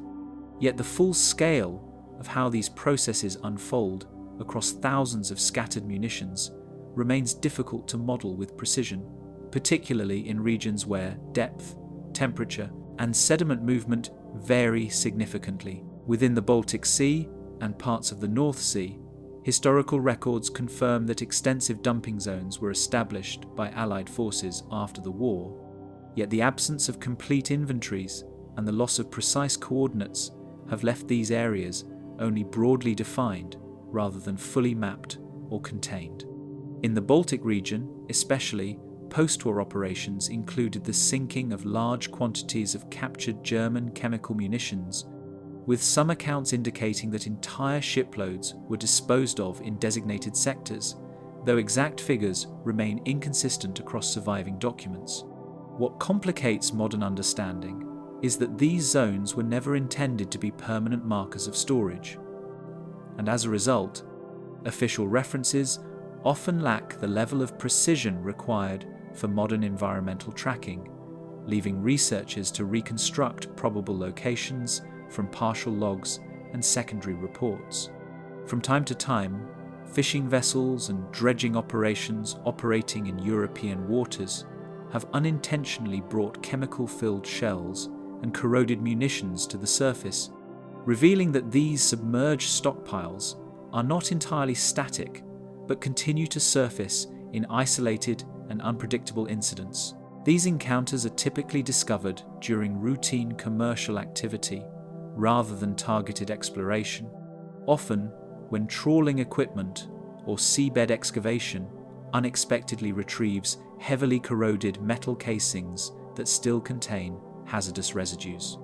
Such findings have reinforced the understanding that these disposal sites are not inert historical remnants, but active environmental features, where human activity and natural seabed shifts can still bring wartime materials back into contact with the present world in unexpected ways. Using modern sonar scanning and underwater survey technologies, researchers have attempted to map the distribution of submerged wartime ordnance, yet shifting seabed conditions and sediment coverage have made it difficult to distinguish between confirmed deposits and areas that remain only partially interpreted. The challenge lies not only in detecting metallic anomalies beneath the seafloor, but in interpreting them within a landscape that has changed continuously over decades, where currents redistribute sediment layers and gradually conceal or expose buried objects. Even advanced imaging systems can produce incomplete pictures when objects are deeply embedded or clustered in dense formations, meaning that large sections of suspected dumping areas remain uncertain despite repeated surveys and technological improvements. Even as environmental monitoring programs continue to assess long-term risks associated with submerged chemical weapons, scientific findings often emphasize uncertainty regarding leakage rates, corrosion timelines, and the broader ecological impact of materials that have remained underwater for more than 7 decades. Researchers continue to study how different compounds behave under sustained marine exposure, but the variability of underwater conditions makes it difficult to establish universal conclusions, especially when each dumping site presents different depths, currents, and sediment compositions. This uncertainty extends to broader ecological questions, as some areas show minimal immediate impact, while others raise concerns about localized contamination patterns that may not yet be fully understood or documented. When viewed collectively, the documented dumping operations, incomplete wartime records, and intermittent recoveries form a pattern that suggests a far more dispersed and unresolved situation beneath the sea than post-war documentation alone can fully explain. What was intended as a final act of disposal has instead become a long-term condition of partial visibility, where evidence is neither fully lost nor fully recoverable, but instead exists in a shifting balance between burial and exposure shaped by time and natural forces. The result is a historical footprint that continues to evolve underwater, resisting any complete reconstruction of its original scale or exact distribution.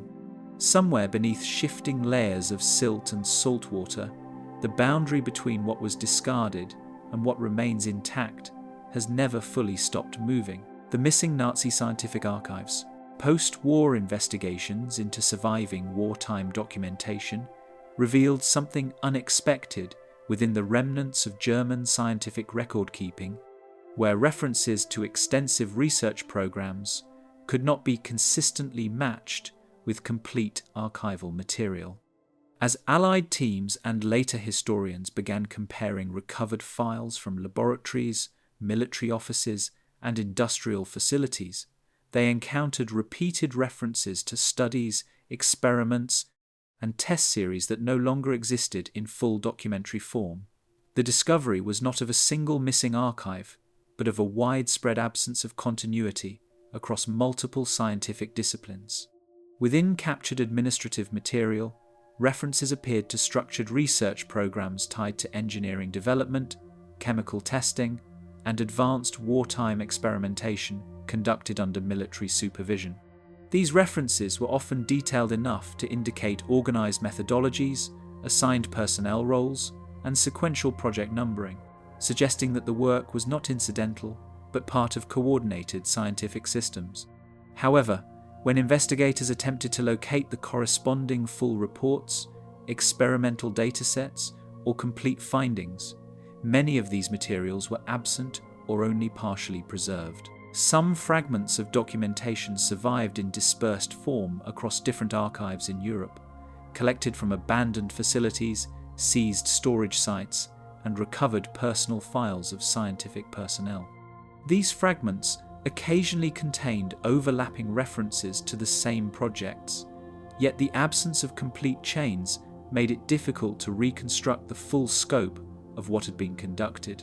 In many cases, only introductory reports or summary references remained, while detailed results and technical appendices were missing entirely.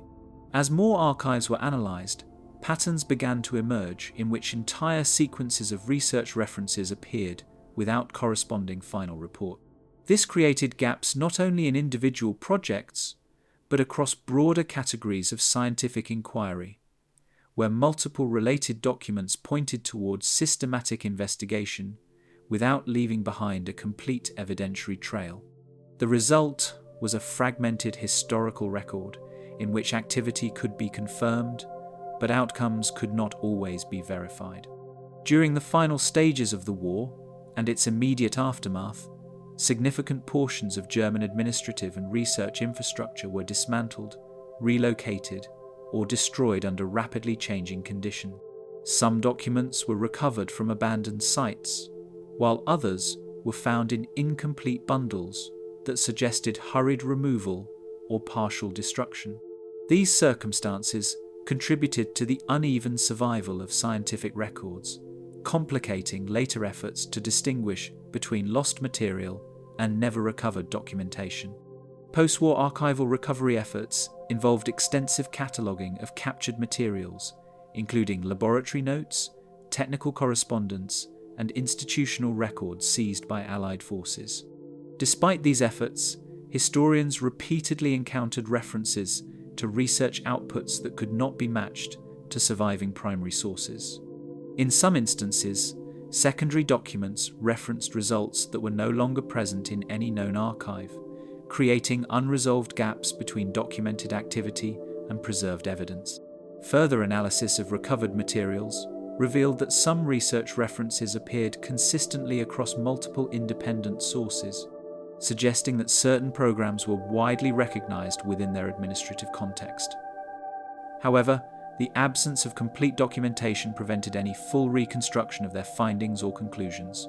This discrepancy between referenced activity and surviving material became one of the central difficulties in reconstructing the scope of wartime scientific development. In specific instances, partial documentation indicated that records may have been transferred between facilities or reclassified under different administrative structures during periods of disruption. However, without complete archival chains, it remains unclear whether missing materials were systematically relocated, destroyed during retreat, or never fully compiled into final reports. This uncertainty has left significant portions of wartime scientific activity only partially visible through surviving fragments. Among the recovered materials, investigators identified evidence that wartime scientific documentation had originally been organized into structured filing systems, where research projects were catalogued through reference codes, institutional divisions, and sequential reporting formats. These systems implied that complete documentation chains once existed, linking initial proposals to experimental results and final evaluation. However, in numerous cases, only early-stage references or intermediate summaries were preserved, while the corresponding final reports and analytical conclusions were missing, leaving identifiable breaks in otherwise structured archival sequences. During systematic cataloguing of recovered wartime materials, archivists identified repeated gaps in numbering sequences and reference indices where expected documents were absent, despite surrounding records indicating their prior existence. In some archival sets, project codes would proceed in logical order before abruptly skipping entries that corresponded to no surviving files or cross-referenced materials. These discontinuities were not isolated, but appeared across multiple collections, suggesting that entire segments of documentation may have been removed, relocated, or never fully transferred into surviving archival repositories. A further complication in reconstructing these scientific archives lies in the inconsistent survival of documentation systems across different institutions, where records were maintained, merged, or abandoned depending on shifting wartime priorities. This lack of uniform preservation meant that even structurally complete-seeming archives often contained hidden discontinuities only revealed when cross-referenced with external sources. As a result, gaps in scientific knowledge are not always visible within single collections, but emerge only when multiple fragmented archives are compared against one another. In certain late-war administrative contexts, transport documentation was not always maintained as a continuous chain from departure to arrival, particularly when movements were conducted under emergency conditions, where record-keeping was deprioritized in favor of operational speed. In such cases, partial documentation may have been considered sufficient for immediate logistical purposes, with full reconciliation expected only after stabilization. However, as conditions continued to deteriorate, this deferred documentation process was never completed, leaving certain transports permanently recorded only at their point of origin. Numerous documented routes show no corresponding arrival records that match the listed departures from specific locations. This absence appears repeatedly across different transport systems, affecting both rail evacuations and forced marches. The inconsistency is not confined to a single region or camp, but appears as a recurring structural gap within the broader wartime documentation. Some archives suggest that records may have been destroyed during retreat, while others indicate that certain transfers were never fully documented at all. The distinction between lost documentation and incomplete record creation remains difficult to establish, particularly in areas where administrative collapse occurred rapidly. In such conditions, it becomes unclear whether missing information reflects deliberate destruction, operational breakdown, or a combination of both. These unresolved transport chains remain among the most persistent gaps in reconstructed wartime movement records. Even when partial data exists, it often fails to connect meaningfully across stages of departure, transit, and outcome. The result is a fragmented, logistical history in which movement is confirmed, but completion is not. The records confirm where these transports began, but leave no verified trace of what happened after departure. The unidentified aircraft crash sites, post-war aerial surveys, and decades of accidental terrain exposure gradually revealed scattered aircraft wrecks across remote regions of Europe and beyond, contributing to a disturbing World War II mystery involving unidentified crash sites where missions and crews remain unmatched to any confirmed historical records. What makes these discoveries particularly unsettling is not their existence, but the fact that they were never truly lost in the immediate sense. Many were physically present in landscapes for years, sometimes decades, before anyone recognized their historical significance. In several cases, local populations had long been aware of wreckage fragments in forests or fields, yet it was only through later systematic aviation archaeology efforts that the full scope of these sites began to emerge as part of a wider pattern of unresolved wartime disappearances. Historical aviation recovery databases compiled over many years show that while most wartime aircraft wrecks have been successfully identified, a small number continue to resist classification, even after extensive cross-referencing with military archives and loss reports. These databases draw from Allied and Axis records, wartime mission logs, and post-war casualty reports, creating an extensive framework intended to match serial numbers, aircraft types, and known operational losses.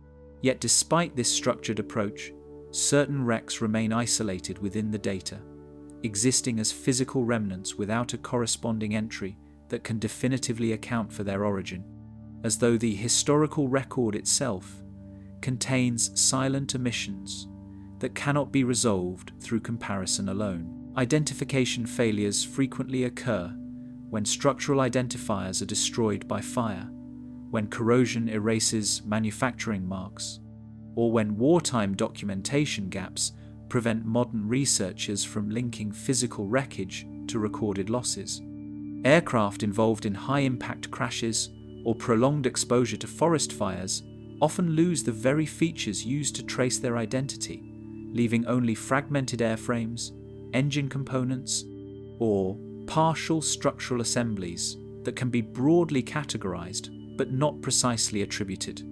In addition to physical degradation, the final months of the war introduced administrative breakdowns that affected record keeping across multiple forces, meaning that some aircraft losses were either incompletely documented or recorded in ways that no longer align cleanly with surviving physical evidence.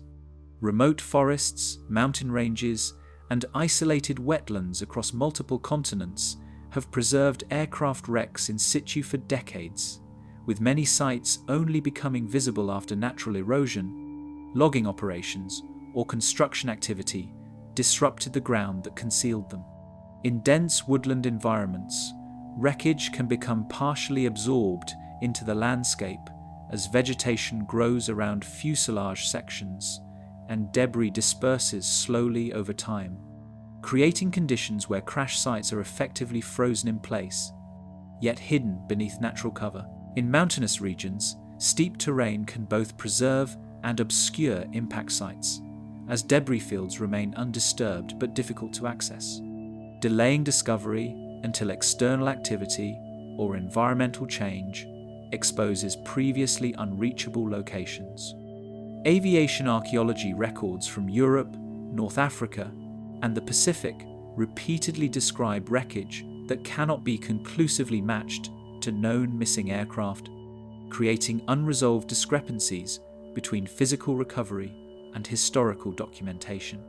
These records often highlight cases where aircraft type can be determined with relative confidence, yet individual identity remains uncertain due to missing serial plates or incomplete wartime loss reports. Even when aircraft models are identified, the absence of corresponding mission records or crew listings leaves investigators without the necessary final link to close the historical gap, resulting in cases that remain catalogued as unidentified despite extensive research. In some documented cases, the difficulty of identification is further complicated by the fact that wartime detection and tracking systems were not designed for long-term record synchronization, meaning aircraft movements were often recorded in fragmented operational logs that did not always survive intact after the war.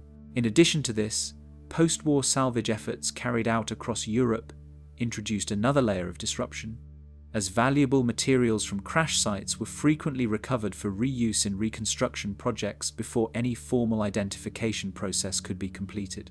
This means that by the time many wrecks were later studied by historians, the original context of impact had already been partially altered or stripped away, leaving investigators to work with incomplete physical traces that no longer fully reflected the moment of the crash itself. Recovered remains from certain crash sites have added further complexity to investigations when identification tags are absent or degraded beyond use, forcing reliance on incomplete personnel records and fragmented wartime service documentation. In such situations, forensic analysis may establish basic biological or contextual information, but without matching records, these findings cannot always resolve the identity of those involved.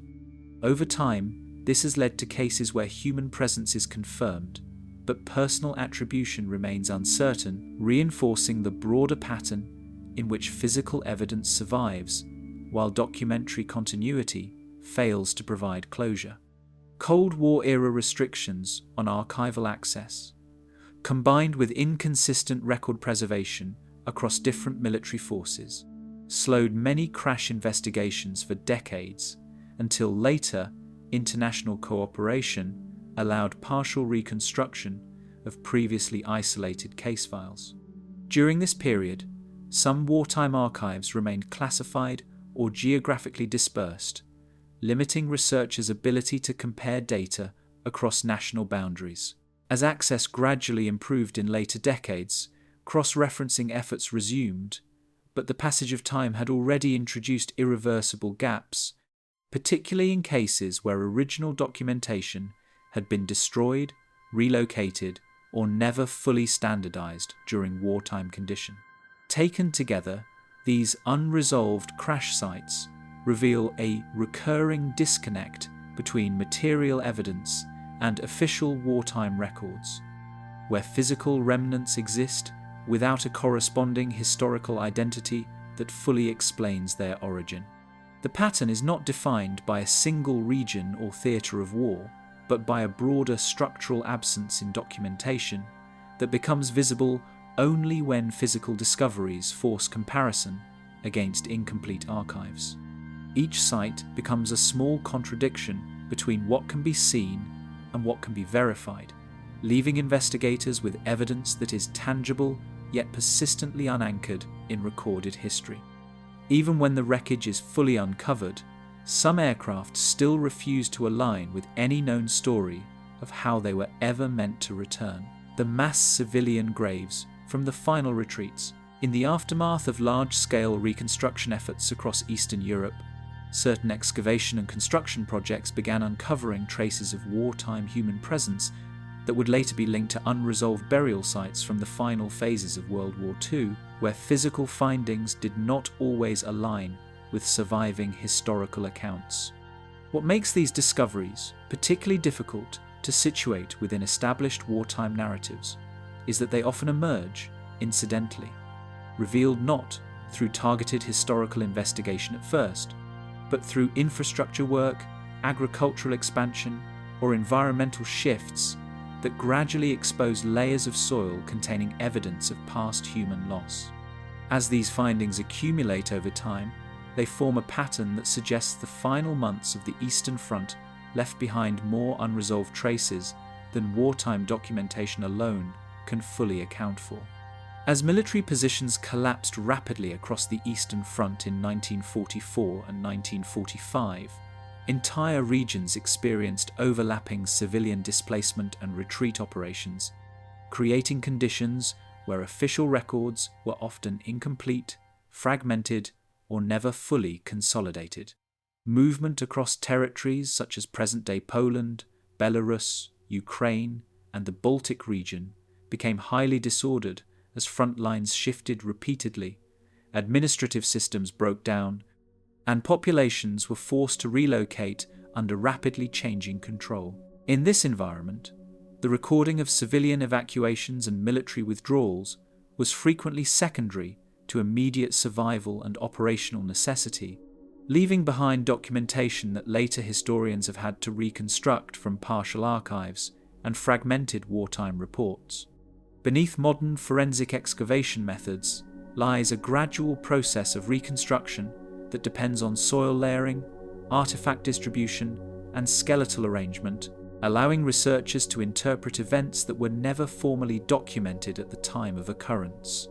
Excavation teams working on mass burial sites often rely on stratigraphic analysis to determine approximate timing and sequence alongside recovered personal items that can sometimes provide contextual clues about identity or circumstance. However, even with increasingly advanced techniques, the interpretation of these sites remains constrained by the absence of complete records from the period in which the burials occurred, meaning that physical evidence must often be read without the full historical narrative that would normally accompany it. In several documented excavation cases, recovered remains have produced numerical inconsistencies when compared with wartime casualty estimates, raising questions about gaps in administrative recording during periods of accelerated retreat and population movement. These discrepancies do not always point to a single cause, but rather reflect a broader historical condition in which documentation practices varied significantly between regions and became increasingly unreliable as wartime structures deteriorated. In some instances, casualty figures were recorded under conditions of urgency or uncertainty, while in others, records were lost entirely during subsequent phases of conflict or post-war transition, leaving researchers with incomplete datasets that resist straightforward reconciliation. Territories across present-day Poland, Belarus, Ukraine, and the Baltic region underwent repeated administrative and military transitions during the final years of the war, disrupting continuity in population tracking and leaving many movements only partially recorded. Each shift in control brought changes in record-keeping systems, reporting priorities, and institutional stability, which contributed to long-term fragmentation in demographic and military documentation. As a result, later efforts to reconstruct population movements during the retreat period often rely on overlapping sources that do not always align perfectly with one another, creating zones of uncertainty where historical movement cannot be fully traced with precision. Over time, environmental pressure, groundwater movement, and later land development have significantly altered excavation sites, making it increasingly difficult to associate recovered remains with identifiable personal or military records. Soil composition changes, erosion, and agricultural activity can gradually disturb burial contexts, while decades of land use may remove or displace surface indicators that could have provided additional interpretive clues. These factors combine to create conditions in which even carefully excavated sites may yield incomplete or partially degraded evidence, limiting the ability to reconstruct individual identities or exact circumstances with full confidence.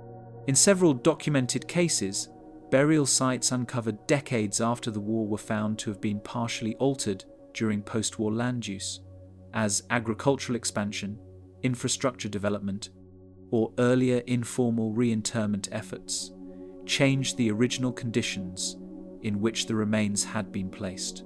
These alterations did not always stem from systematic investigation, but from practical post-war necessities, where land was repurposed before archaeological standards for wartime sites were fully established. As a result, some excavation teams encountered disturbed stratigraphy that no longer reflected the original burial context, complicating efforts to interpret the number of individuals originally interred and the sequence of events that led to their placement. This added layer of post-war modification has made it even more difficult to reconstruct a stable historical baseline from which to compare surviving wartime documentation. Access to archival material relating to post-war investigations remained uneven for much of the 20th century, as political division across Europe limited the sharing of records and delayed coordinated analysis of cross-regional burial discoveries. During the Cold War period, many relevant archives were held separately within different national systems, often with restricted access or inconsistent cataloguing standards that made comprehensive comparison difficult. It was only in later decades, as political conditions changed and archival cooperation expanded, that researchers were able to begin systematically comparing findings across borders, though many gaps in documentation had already become permanent due to loss or deterioration of original materials. What these burial sites collectively reveal is not a single anomaly in historical accounting, but a repeated pattern where physical evidence of mass civilian loss extends beyond what surviving wartime documentation fully accounts for during the final stages of retreat. This pattern does not point to one unified explanation, but rather to a convergence of disrupted record-keeping, rapid military collapse, and the limitations of wartime administrative systems operating under extreme conditions.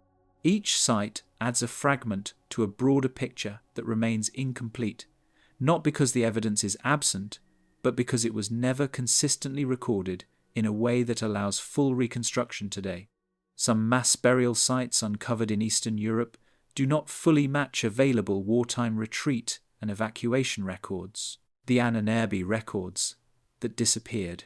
Mentions of Ahnenerbe-related work appear in multiple post-war SS documentation sets that were never originally part of the organization's central archive. These references emerge not from a single recovered collection, but from scattered administrative records compiled during the final consolidation and analysis of captured wartime materials. What initially appeared as isolated mentions gradually formed a pattern of repeated acknowledgement across unrelated documentation systems. Cross-referenced administrative files from different SS departments contain repeated project identifiers linked to research activities attributed to Ahnenerbe personnel. These identifiers appear in contexts ranging from logistical reports to personnel assignments, suggesting that the organization's activities intersected with multiple administrative branches. However, when these identifiers are traced within available archival holdings, they frequently fail to connect to complete or self-contained documentation sets. In several recovered intelligence summaries, references to field studies and research assignments surface without corresponding primary documentation from the originating institution. These summaries often describe activities in procedural terms, implying structured research workflows that were expected to produce formal reports. Yet the absence of those reports creates a discontinuity between referenced activity and preserved institutional records. Attempts to trace these identifiers back to centralized Ahnenerbe records often lead to incomplete archival segments or disconnected reference entries. Some file sequences appear partially preserved, but they lack the continuity required to reconstruct full research cycles. This creates a situation in which the administrative footprint of projects remains visible, while their originating documentation cannot be fully located. Some SS administrative systems preserved indirect evidence of Ahnenerbe activity, even when the organization's own internal files were no longer present in the same repositories. These indirect references include coordination notes, transfer logs, and secondary acknowledgements embedded within broader operational documentation. The persistence of such references outside the central archive raises questions about how documentation was distributed or reorganized during the final stages of wartime administrative collapse. Post-war cataloguing of captured documentation revealed that certain Ahnenerbe-linked projects were consistently referenced across unrelated military and administrative divisions. These repeated references suggest that information about specific research activities circulated beyond the organization itself. However, the absence of corresponding internal files prevents confirmation of how complete or structured those projects were within their original institutional framework. These cross-departmental references frequently terminate at missing file groups, preventing reconstruction of complete research sequences. In many cases, the archival trail ends abruptly at catalogue entries or reference codes that no longer correspond to any recoverable documentation. This creates structural breaks in the historical record that cannot be resolved through internal Ahnenerbe archives alone. Later archival analysis identified inconsistencies between external SS references to Ahnenerbe work and the absence of matching internal documentation sets. While external records confirm that research activity was recognized and recorded at multiple administrative levels, the central repository, expected to contain full project files, remains incomplete. This imbalance between external acknowledgement and internal absence forms one of the key unresolved issues in reconstructing the organization's archival history. To address these inconsistencies, post-war archival investigators attempted to reconstruct Ahnenerbe activity by cross-matching reference codes found in SS administrative files with surviving catalogue systems from other captured institutions. This process involved comparing personnel records, departmental logs, and logistical documentation in an effort to identify whether missing Ahnenerbe files could be indirectly reconstructed through external references. However, in most cases, the reference codes failed to align with any complete archival series, leaving gaps where expected documentation sequences should have existed. This created a pattern where the existence of research activity could be confirmed only through indirect administrative traces rather than preserved primary records. The result is a fragmented documentary landscape in which the organization's activities are partially visible, but never fully reconstructible through its own surviving archive. After initial post-war recovery efforts, Ahnenerbe-related materials were distributed across multiple Allied-controlled archives, where they were catalogued under different classification systems depending on the institution handling them. This dispersal resulted in fragmented preservation, with some documents stored under scientific research categories, others under intelligence collections, and others within cultural or ethnographic archives. The separation of related materials into different systems further complicated reconstruction efforts, as connected references to the same research programs were no longer housed within a unified archival structure.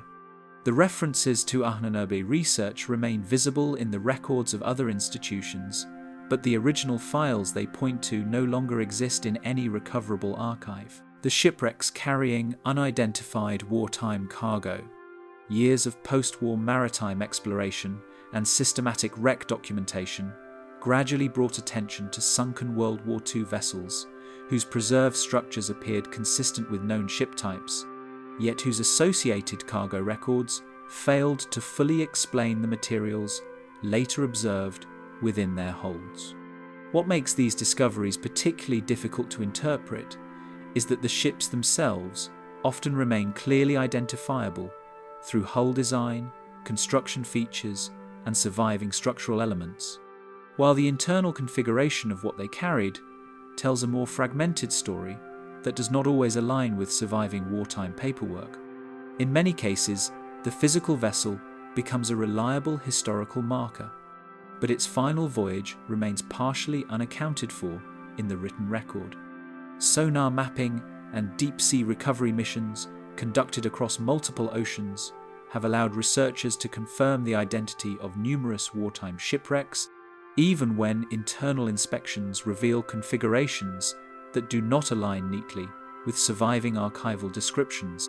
Maritime archaeology has developed advanced methods for identifying hull types and construction origins through structural analysis, propeller design, and manufacturing characteristics, making it possible to classify wrecks even when they have remained submerged for decades. Yet once attention shifts from external identification to internal cargo verification, discrepancies occasionally emerge that cannot be immediately reconciled with documented manifests, leaving researchers with a dual-layered record, one confirmed by physical structure and another complicated by incomplete or inconsistent archival entries.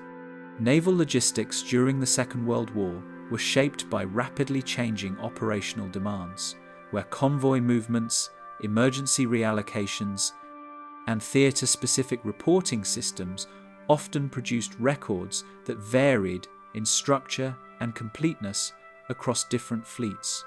Ships were frequently repurposed during active operations, redirected mid-voyage, or loaded under conditions where documentation could not always be standardized across multiple command structures. In some theaters, especially during periods of rapid retreat or strategic redeployment, record-keeping became secondary to operational urgency, resulting in logs that were later reconstructed from partial reports, communication intercepts, or surviving administrative fragments rather than continuous official documentation. Certain wreck investigations have documented instances in which recovered materials did not fully correspond with available cargo manifests, creating interpretive gaps between what was recorded before a vessel's loss and what is physically present inside the wreck.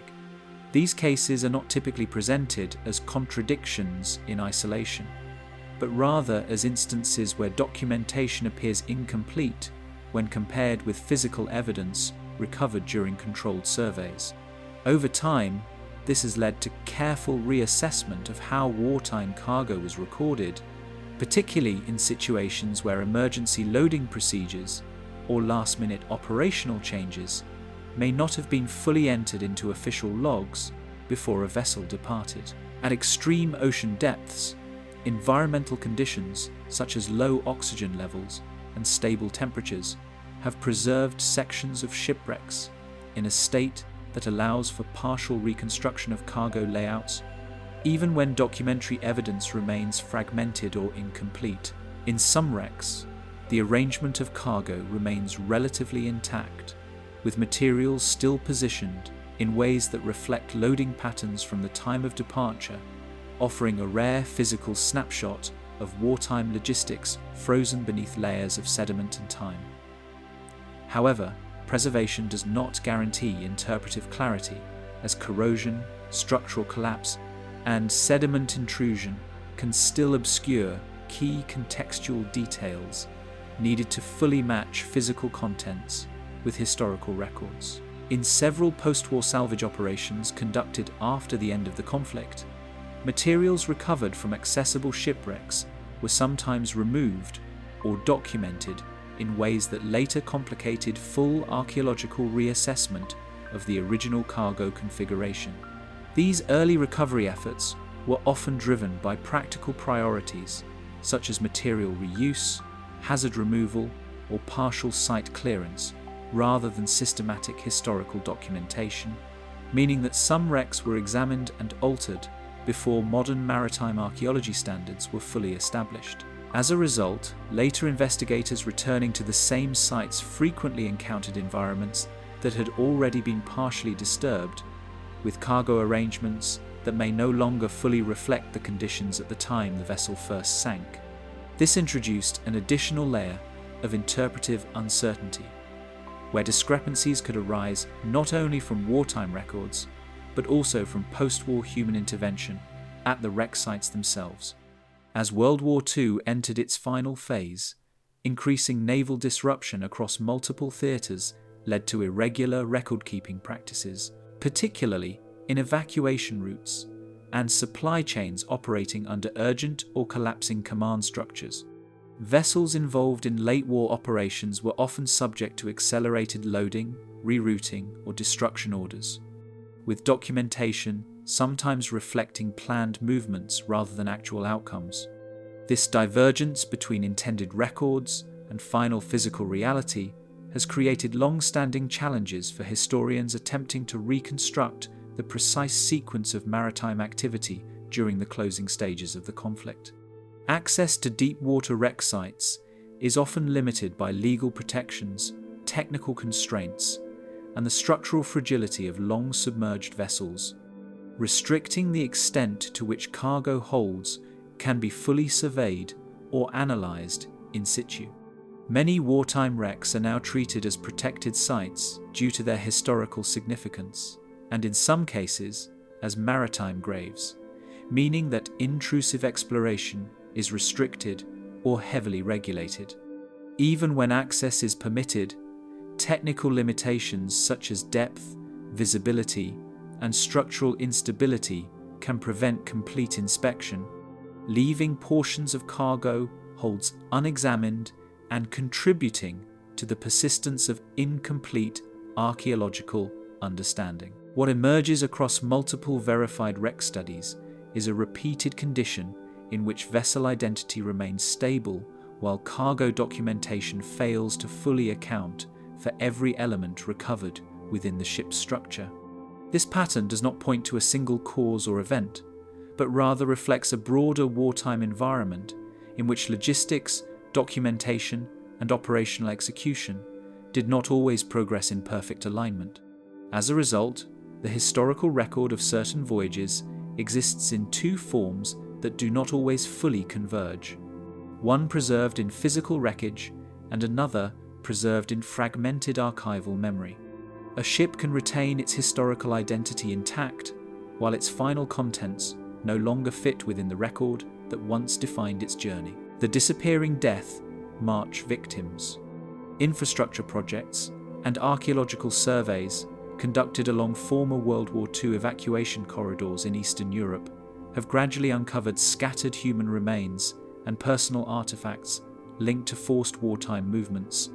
Yet these discoveries do not always align with the casualty and transport records preserved in surviving official documentation. What makes these findings particularly difficult to interpret is that they appear not as isolated incidents, but as repeated evidence emerging along known historical routes, suggesting that the physical record of movement through these areas is more complex than the administrative record alone can fully explain.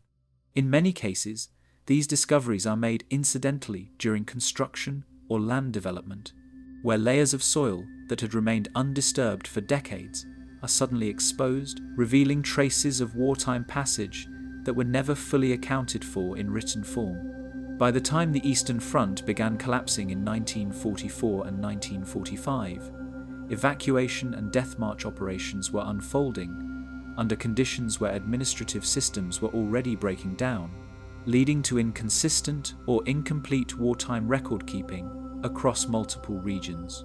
Large-scale forced movements were carried out under rapidly changing military control, where urgency often outweighed documentation and where records that might normally track transport, transfers, or casualties were either partially maintained or not preserved through the final stages of the conflict.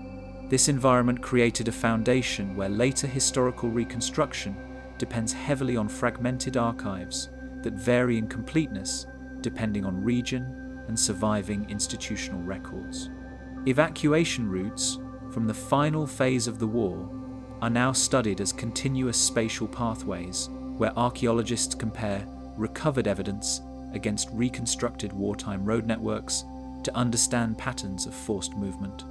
These analyses rely on mapping discoveries such as personal belongings, clothing fragments, and human remains along known corridors, allowing researchers to reconstruct the physical flow of movement through landscapes that have since changed significantly. The goal is not only to identify individual sites, but to understand how these routes functioned as systems of forced displacement during periods of extreme wartime instability. In contemporary research efforts, evacuation corridors are often reconstructed as segmented routes rather than continuous, fully verified paths, as surviving evidence rarely allows for an uninterrupted tracing of movement from origin to endpoint. Archaeologists and historians working with these routes frequently rely on partial datasets that combine excavation findings, historical maps, and wartime accounts. Yet these sources do not always align seamlessly when overlaid in a single geographic framework. As a result, certain sections of documented evacuation paths remain better understood than others, while intermediate stretches contain fewer recoverable markers, creating uneven continuity in the overall reconstruction. This fragmentation means that even when both endpoints of a route are historically established, the intermediate segments can remain only partially supported by physical or archival evidence, contributing to a broader uncertainty in how movement unfolded across the landscape during the final stages of wartime evacuation. Where excavation has been conducted along these corridors, inconsistencies have been documented between recorded wartime figures and the physical distribution of remains, suggesting gaps between historical accounting and material evidence. In some locations, the number of recovered remains appears difficult to reconcile with available transport and casualty documentation, while in others, the pattern of findings suggests movement activity that is not fully reflected in surviving records. These discrepancies do not point to a single explanation, but rather highlight the uneven nature of wartime documentation during periods of collapse and forced relocation.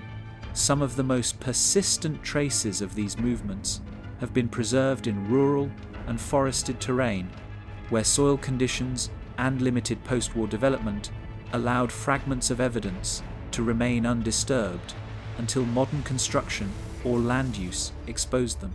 In such environments, natural overgrowth and minimal disturbance can preserve evidence in fragmented states, where objects and remains become integrated into the landscape over time, only reappearing when external activity disrupts long-settled ground layers. This uneven preservation contributes to the sporadic nature of discovery along evacuation routes, where evidence appears in intervals rather than continuous stretches. Record-keeping during forced evacuations often deteriorated rapidly under wartime pressure, as transport logs and casualty reports were compiled under unstable conditions and frequently revised or left incomplete.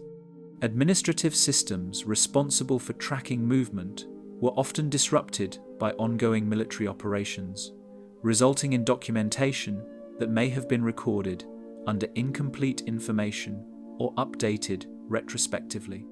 In many cases, surviving records reflect only partial snapshots of events rather than continuous accounts, leaving significant gaps in the historical reconstruction of these movements.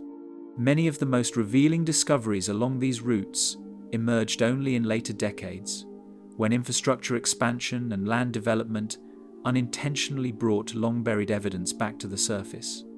Roads, pipelines, drainage systems, and agricultural projects have all contributed to exposing previously unknown or unexamined sections of wartime corridors, often without initial awareness of their historical significance.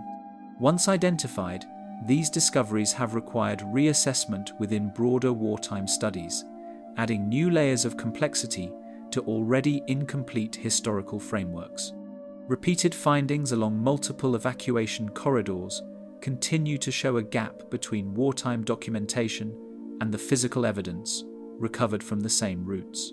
This pattern is not limited to a single region or type of terrain, but appears across different sections of the Eastern European wartime landscape, suggesting that the inconsistency is rooted in the conditions of wartime recording itself, rather than any isolated anomaly. Each discovery adds another point of reference to an incomplete system of historical accounting that cannot always be fully reconciled with the physical traces left behind. Some evacuation routes in Eastern Europe still preserve evidence of wartime passage that does not fully correspond with the records of those documented to have travelled them.